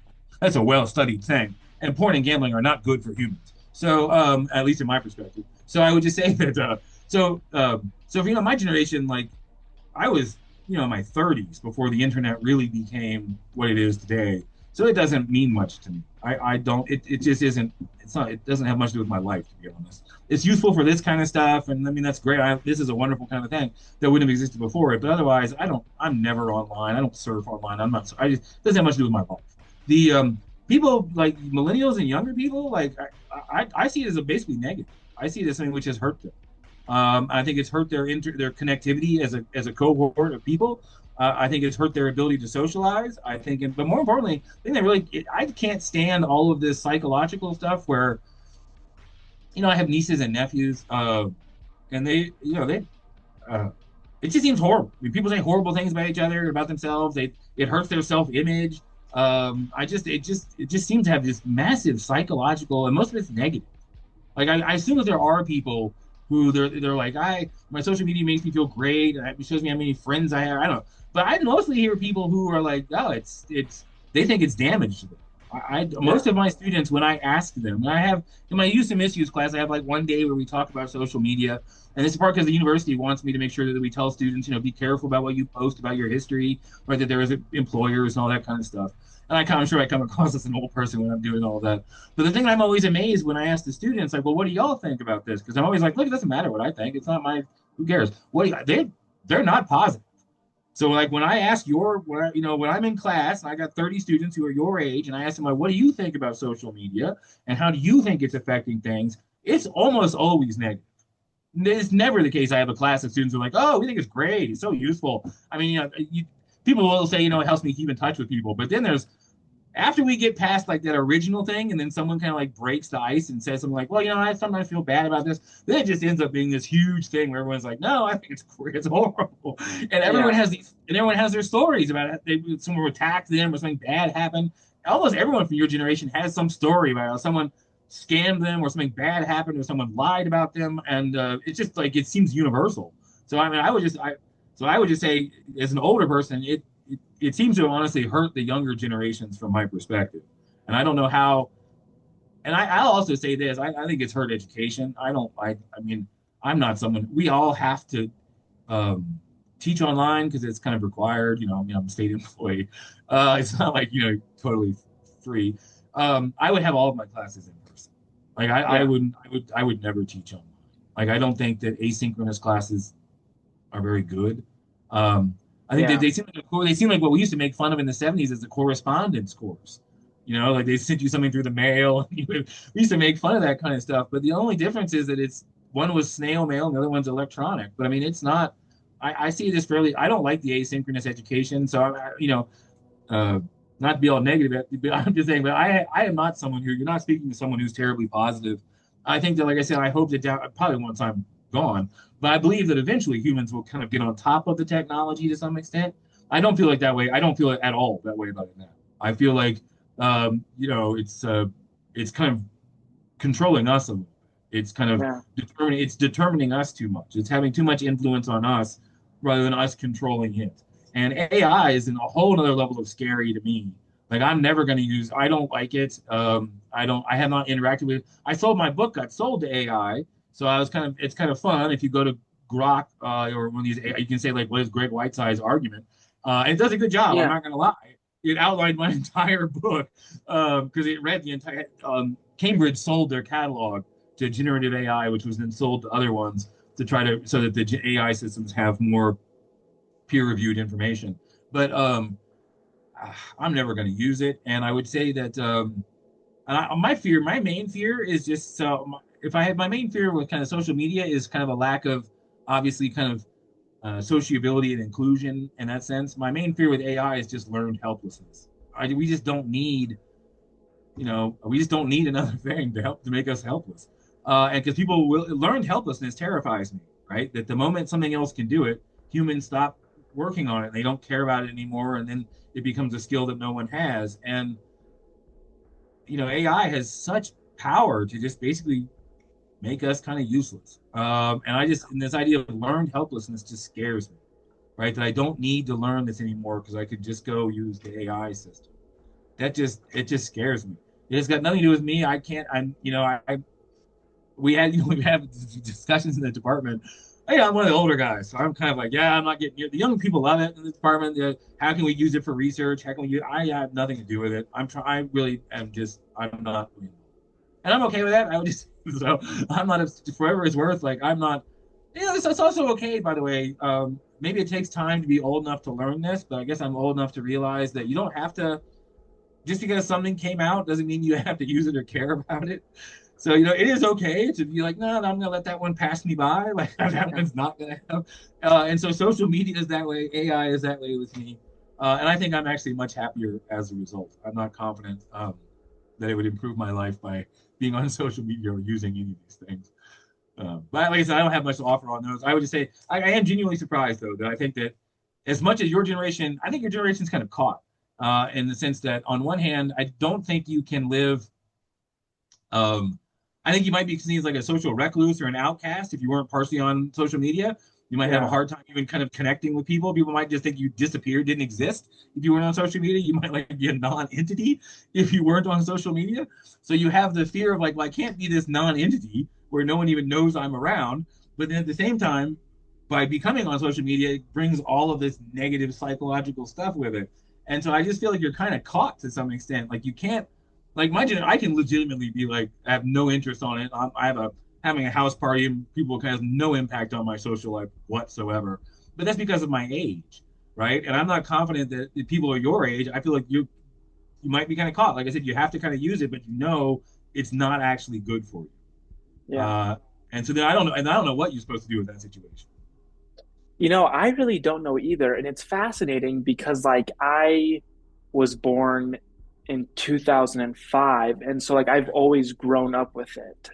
Yeah, so like I don't know how life was before it. Right, right, When I became a teenager, you get Facebook, you get YouTube and all these things and social media and I'm on all of it. I'm on all of right. it. And you're completely right. I when I meet peers and they don't have social media, it's like, oh, well, I'm never going to talk to you again because how else would I?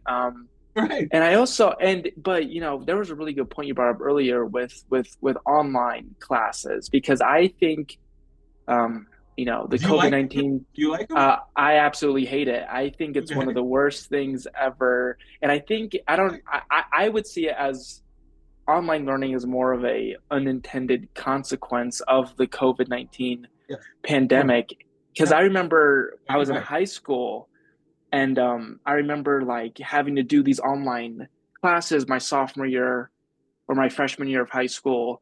And it was terrible, and I was barely slipping by because I've never done stuff online. I was so used to things on paper, and um, and at the end of that year, you could revert back to your grade before everything shut down and get a free pass, and which was crazy. Yeah, so if you were failing everything, you could go back to the grade you had before school shut down, and you could go. You were free to go and move on to the next Yeah, year of classes. that does And seem. so then, yeah, which I didn't really think about much then, but now when I look back, that's just crazy how they did that. And then I look now when I'm, for example, when I'm registering for classes, if there's a class I want to take, but the only way to take it is online, I don't even want to take it because then I don't, there's so, it's hard to describe for me in words, but there is a value to being a person and having a relationship with your teacher, your professor. And Well, and I, even this, you don't yeah, even get this level of contact in an asynchronous class. yeah, no, Yeah, because you get this. I mean, I'll tell you what, yeah, I went to community college for a year and I had to take a science with a lab class and I took astronomy with a lab and they only had it online. And so I took it online and I never met my teacher once. I would get notes on my labs, but I never met them, I never talked to them. Yeah, and it's just after that I was just like, wow, this is like the worst. I couldn't stand it. it's a thin gruel of education. It is a poor version of education. And I would just say really quickly, I can confirm for you 100% that it was COVID. And it was, let's be clear, it was COVID and the people who the money, the provost, people want to make money. So Yeah. the economic side of the university. Look, I mean, I've been in the University of Colorado, Denver since 2004. Um, I was completely against it. Half the department was completely against it. Then, as everyone knows, we had to do it as a result of COVID. As soon as the Yeah. administration realized that we could do it as a result of that, and that they could make money doing this, and then of course you can also then do it through remote places because people take CU Denver classes now all over the world. Yeah. So, from an administrative perspective, right? So, look, I'm kind of on one hand, right? So look, I don't like it, but I do see the administrators had one, I think, good argument, which is to say that people, let's say on the western slope of Colorado, where there are not a lot of schools, the only way that they can get college, honestly, is through this kind of online education. And so that was kind of their moral reason. And that one, honestly, is pretty good, right? We have people from the Philippines who are taking classes for us, and they no other way to get educated. So in that sense, look, that to the extent you're providing education to people who would not otherwise get it, then I do see it as that's positive to me. I kind of like education, so I see that as positive. But let's be clear. A huge amount of this was because of the financing, right? It's substantially cheaper for them to do it. They can get more people in the classes. You can hire non-tenure track people to run those particular classes. And then once students, everything once the administration recognized that students were willing, because I'm glad. Look, I'm kind of on your side because of age. Like I would always take the in person versus the online. If I was a student, I mean, at 100% of the time, I would do that. But we have to be honest. That's not what your generation is doing. Yeah. Your generation is demonstrating that they're actually just as happy taking the classes online as in person. And so as long look, I hate to say it this way, but education is also a business. And as long as the revenue streams are moving towards online and moving away from in person, then the people at the top of the university, the administrators who are as interested in the economics as the level of education, don't ever, that is a fact. Um, they don't care. So you may have educators saying like, look, I don't want to move my class online, and the administration will say we don't care, and the educator can say, well, I think that it's lessening the level of education, and the administrator will say we don't care. So there is a, let's just be clear, there is a very strong economic incentive because you can sell the classes to a larger population, right, in a larger regional area, and you can make the same. The other thing which I find just kind of grotesque is that they're charging you the same amount of money for an asynchronous online class as for an in-person class with a professor. That's nuts to me. Like, those are totally And they different. pay it. They pay. And They don't care. they pay it, right? They don't. Sorry. Let's be clear about it. As long as it's paid, the administration doesn't care, Yep. right? As long as y'all are willing to pay the same price for not having a just literally someone just typing in kind of like nice job online to you after you do a discussion post. If as long as y'all are willing to pay for that, the administration is going to say we're fine with that, even if there is an entire group of middlemen, the actual educators, saying we think this sucks. This is not actually good education. Yeah. But if the consumers, which is the students, will consume the classes for the same price, then the administrators and the students have basically made this deal, right? And the educators in the middle are like, well, we think that it's kind of crappy education. We don't like these classes, but we don't have a choice. And because you can only push back but so much. I'm just going to be honest about that. Yeah. Um, but I'm with you. I'm hoping.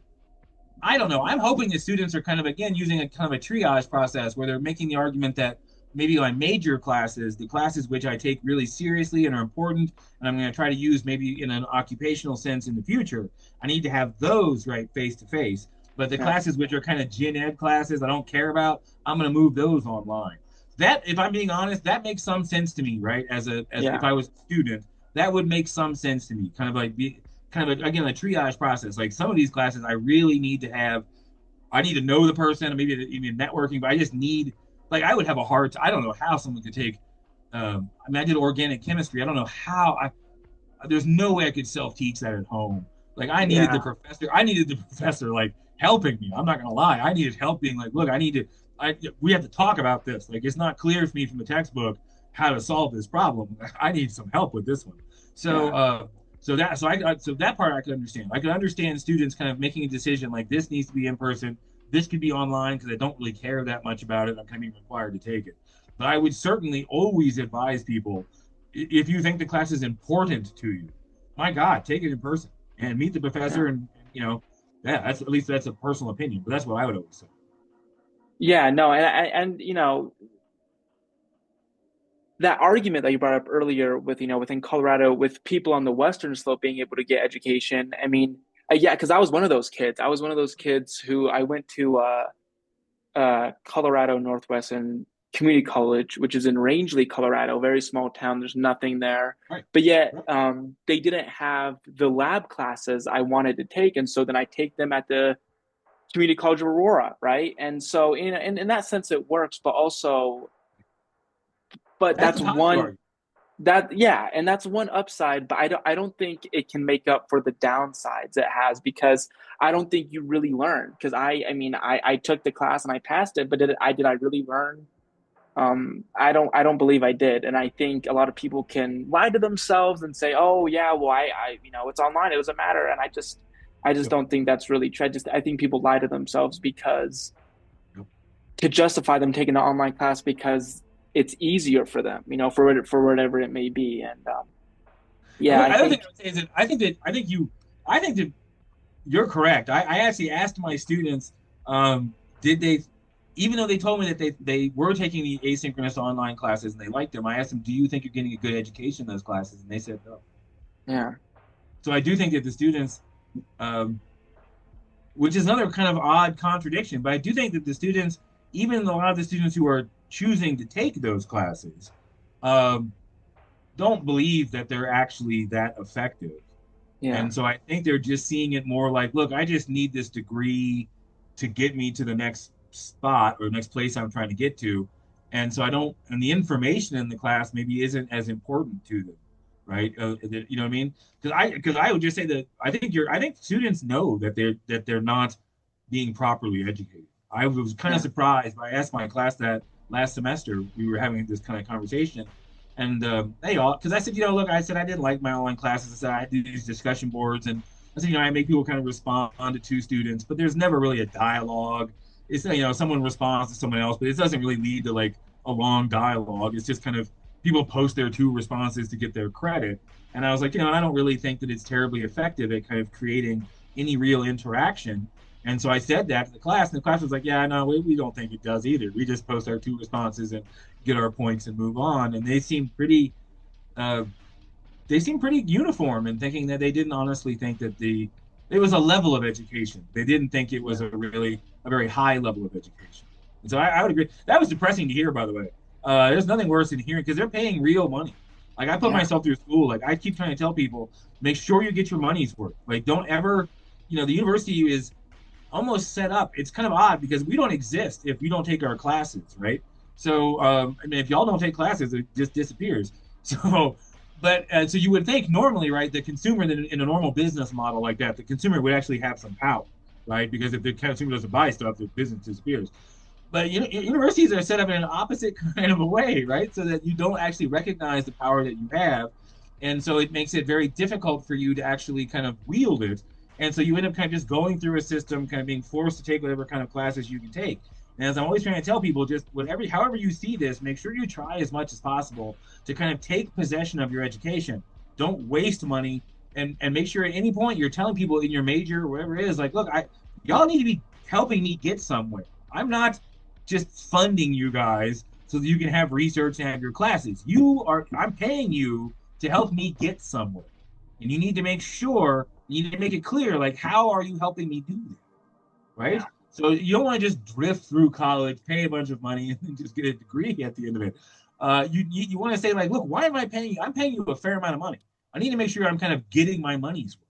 Right? This isn't throwaway money. This isn't joke money that colleges cost anymore. So you need to make yeah, sure, as you well know. So you need to make sure, right, and don't just drift through it.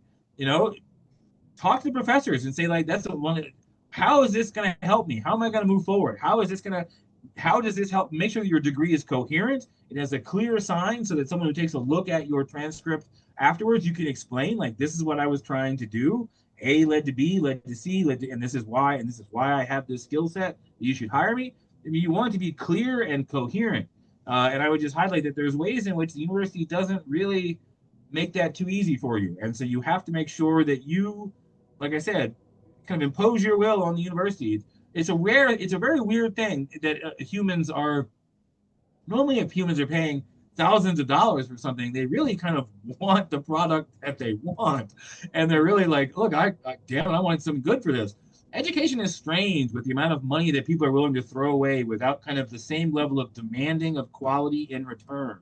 Like you Yeah. would not normally spend thousands and thousands of dollars without really caring about kind of the quality of the product you were buying. And for some reason, we have kind of college has become such a strange thing and such a requirement, and all that people in many cases are paying a tremendous amount of money and are not getting their money's worth and are not kind of requiring the institutions to kind of give them the level of kind of quality that their money honestly should have bought, is what I would say. Yeah, I Depressing, it's not yeah, to be depressing. yeah, no. Well, I think it makes me wonder how education will look when I have kids, and when I send my kids to college and how things will be and how much it will cost and how classes look and how they're taken. Um I also I think share a very uh I mean I want things to be good, but I just can't see them getting any better with the advancements that we've had. So I look, this is gonna be a depressing question because we're heading towards the end of this. So I would just say Yeah. I don't want to end on a negative kind of way, but I would just say that look, I don't know what to say about this. The reason why I'm saying this is that every generation always says, right, that they were educated kind of better than the next. And my teachers said that about, like, yeah, I've gotten lazy and it's gotten easier. And I feel that way. Um, and so I don't know how correct we all are. I'm hoping that we're kind of all wrong. But no, I would agree with you. I mean, I am terrified for the future of education. Um, I think AI is going to take over a tremendous amount of it. I think people will be learning by looking at little boxes. I have no idea. It sounds like a horror show to me.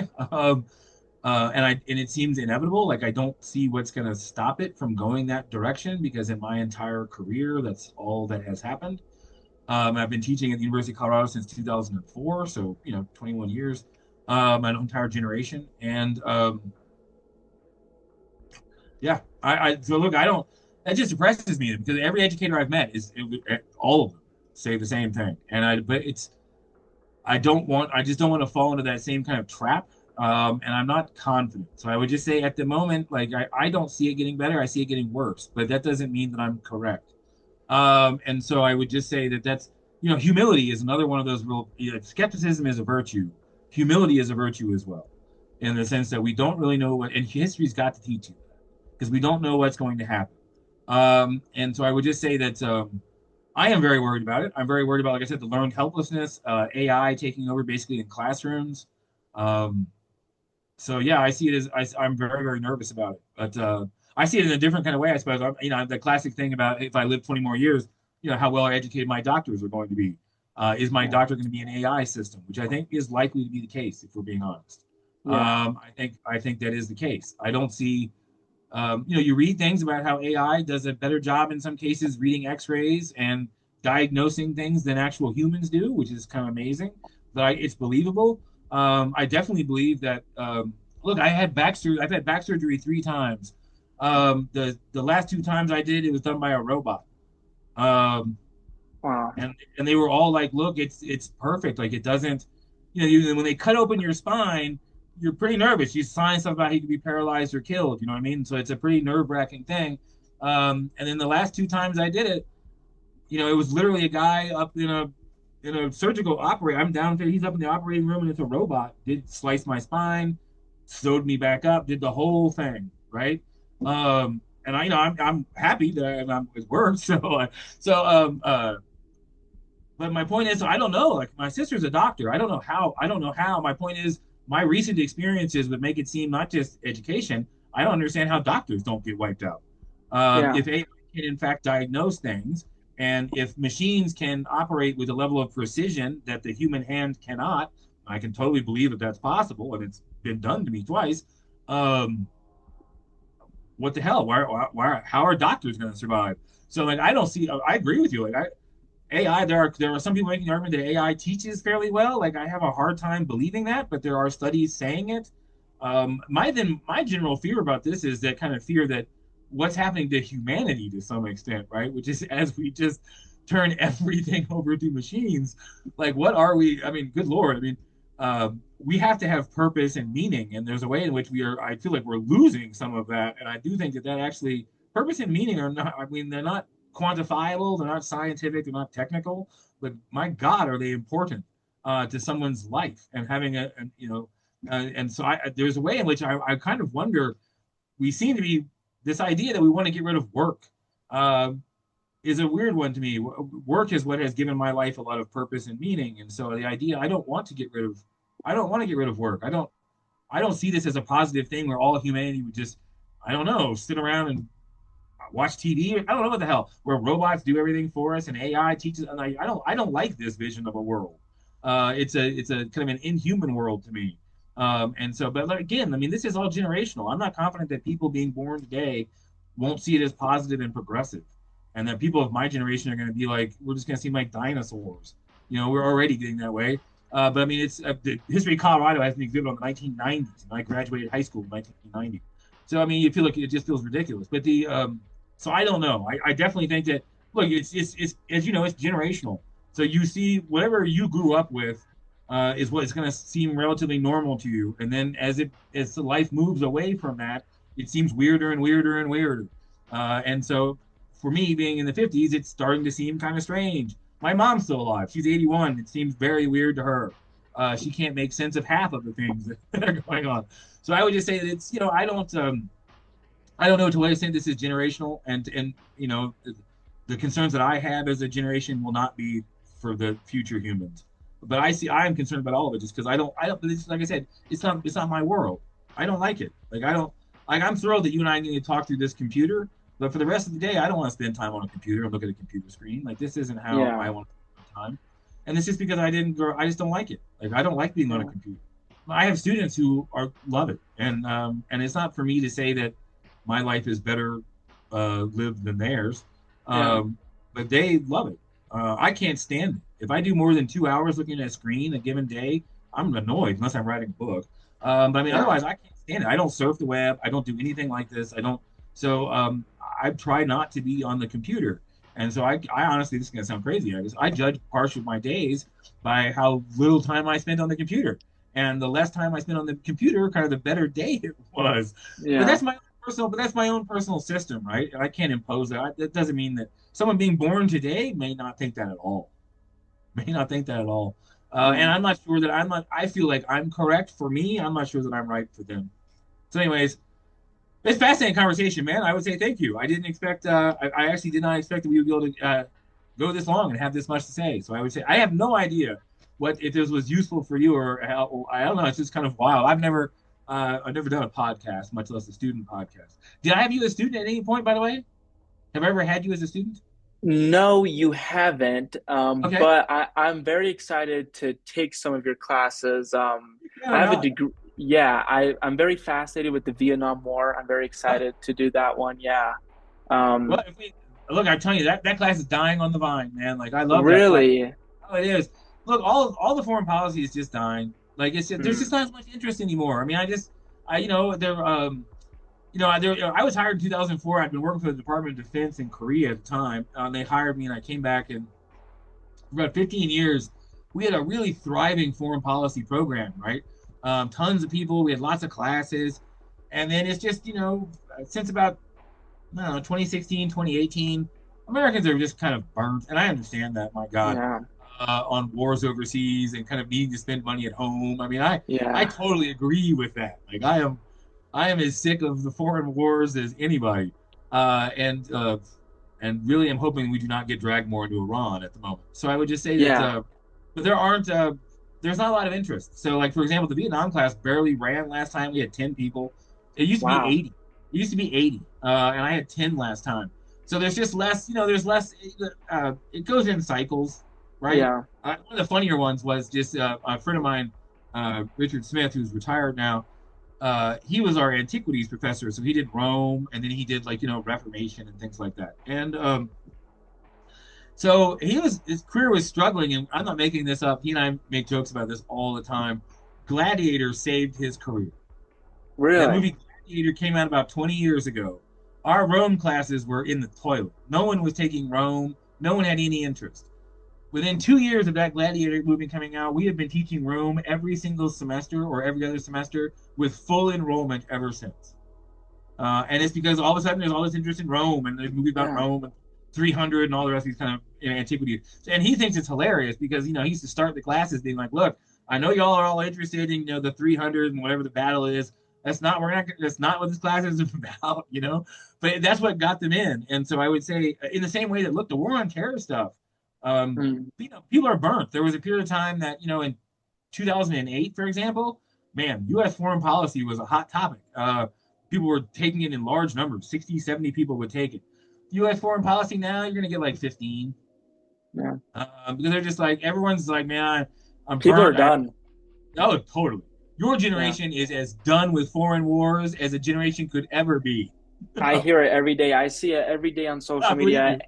And I am fascinated also, but I'm also still fascinated that the Vietnam War class is in the dump. I love when I Dude, was growing World up, War One and World War Two were in the dump. and that's surprising too because Me too. It surprises me. yeah, because I know so many people in my generation that are like obsessed Fascinated by it. with with World War II, and Right. and I think there's just like a general I would believe that there's just like a general lack of interest, I think, in modern history. I the Vietnam War is genuinely the first topic that got me into history. I live with my grandfather, and he's a Vietnam War veteran, and that just Right. what started it. And that's the only like history I've been interested in. Contemporary history, Right. 1945 to present day. That's all I have ever found of value in my life, and anything It's relevant. any yeah. And so I'm just very surprised that those classes aren't so what classes of yours do well? Okay. So I created this use and misuse class, and then we fought to get it as part of what's called the cumulative skills requirement. So Mm, let's be clear, because it's a requirement, it enrolls well. But I also think that people are kind of interested in it. We do kind of controversies. We do contemporary controversies, including like Epstein. We do all kinds of crazy stuff. So that one is rolls well. But let's be clear, it has the help of being a gen ed, so it's hard to tell. yeah.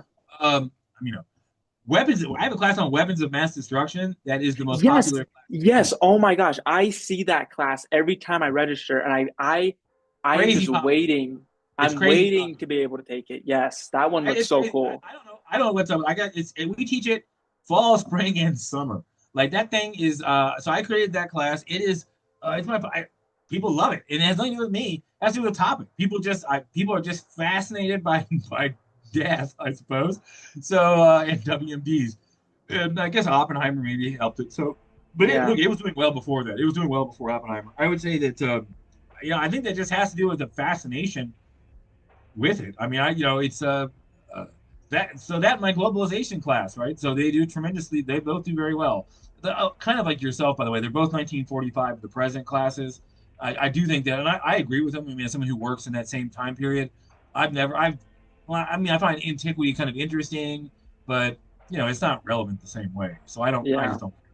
I, look. I'm not going to pretend I do history for history's sake. I do history to try to understand the world I live in. And if that's what I'm doing history for, then the more recent history is more relevant. And so that's why I focus yeah, on it. So I understand students with that. So no, I would say WMD does really well. Globalization is also a gen ed. So how about this? The only class that I teach, which I would say is not a gen ed or has no kind of requirement attached to it, that does really well is WMD. That class just literally, wow, I get 45 students. We cap it at 45. I get 45 every single semester yeah, in the summer, in the spring, and the fall. And like I said, it has nothing to do with me. It just has to do with the topic. It's a kind of a sexy topic, I guess. yeah, Which is strange because it's mass killing of humans, just so we're clear. yeah, So it's not like it's a positive topic. It's gas warfare and biological warfare and bombs, atomic bombs. So I mean, but people love it. People love it. I get my best evaluations with it. I get a kick out of it because I really feel like it has nothing to do with me. It has to do with the subject. yeah. It's Uh, it's such a fascinating topic. Yeah, I see that class every single time I register, and I'm just waiting for I'm waiting for the semester I get an opening for it because yeah, it'll be it's there. It'll be offered. It'll be there. And it's look, it does well. I think it's a good class. Like I said, Yeah, I'm adding my own book. I do the United States started both the Iranian and the Israeli nuclear program. So one of Yeah. the fun things at the moment with all this fight, and so one of the things I'm going to do, I was going to photocopy sections from my book because I do the history of both programs in the book, and I think I might add that to the WMD class just as a result of what's happening right now. But Yeah, no, yeah, that's I so hope cool. it'd be fun to see you in the class. But it's a like I said, it will be packed. It will be. It is what it is. Yeah. It just makes me laugh. It just makes me because I did not think that. Like I did not think that I was. This is one of those things where I was like, the department was like, we should have a class like this, and I didn't have much faith in it. I honestly didn't. I was like, okay, but I mean, no, it's great, and it has just been an absolute just gangbusters, runs like nobody's business. And then students come up to me, and I'm like, "Hey, you're the WMD professor." I make little videos. It just cracks me up. Man. That Yeah. is, I would never have thought that U.S. foreign policy, which is face to face, doesn't run very well. Vietnam face to face doesn't run very well. World War One, World War Two face to face don't run very well. Weapons of mass destruction online every single semester. So hey, I'm also really still surprised by the World at War classes just really not doing it anymore. That's very fascinating to me. me too. Trust me, the department is so depressed with this because like there was a period of time that I taught a 270 person. We used to fill up that North Classroom 1130 room, which was the amphitheater. We could Yeah. we get 250, 270 people, which is nuts. And now it runs at about 30. Mm, So I mean, it yeah. has literally in my career, it has gone from being, I think I maxed out. I did at one point have a complete sellout basically in that 1130 room. So that's 270 people. And I think the last time we ran it, and we run it every semester, it's 25 or 30, and it's a gen ed too. So Mm, that's another amazing thing is that it's a low performing gen ed. And I think that's, people are a little, I don't know. I kind of agree with you. I'm not sure what's happening there. I thought that it would always kind of run. I'm no longer teaching it. I don't think it has anything to do with that. But I did it for 18 years, and then just was basically.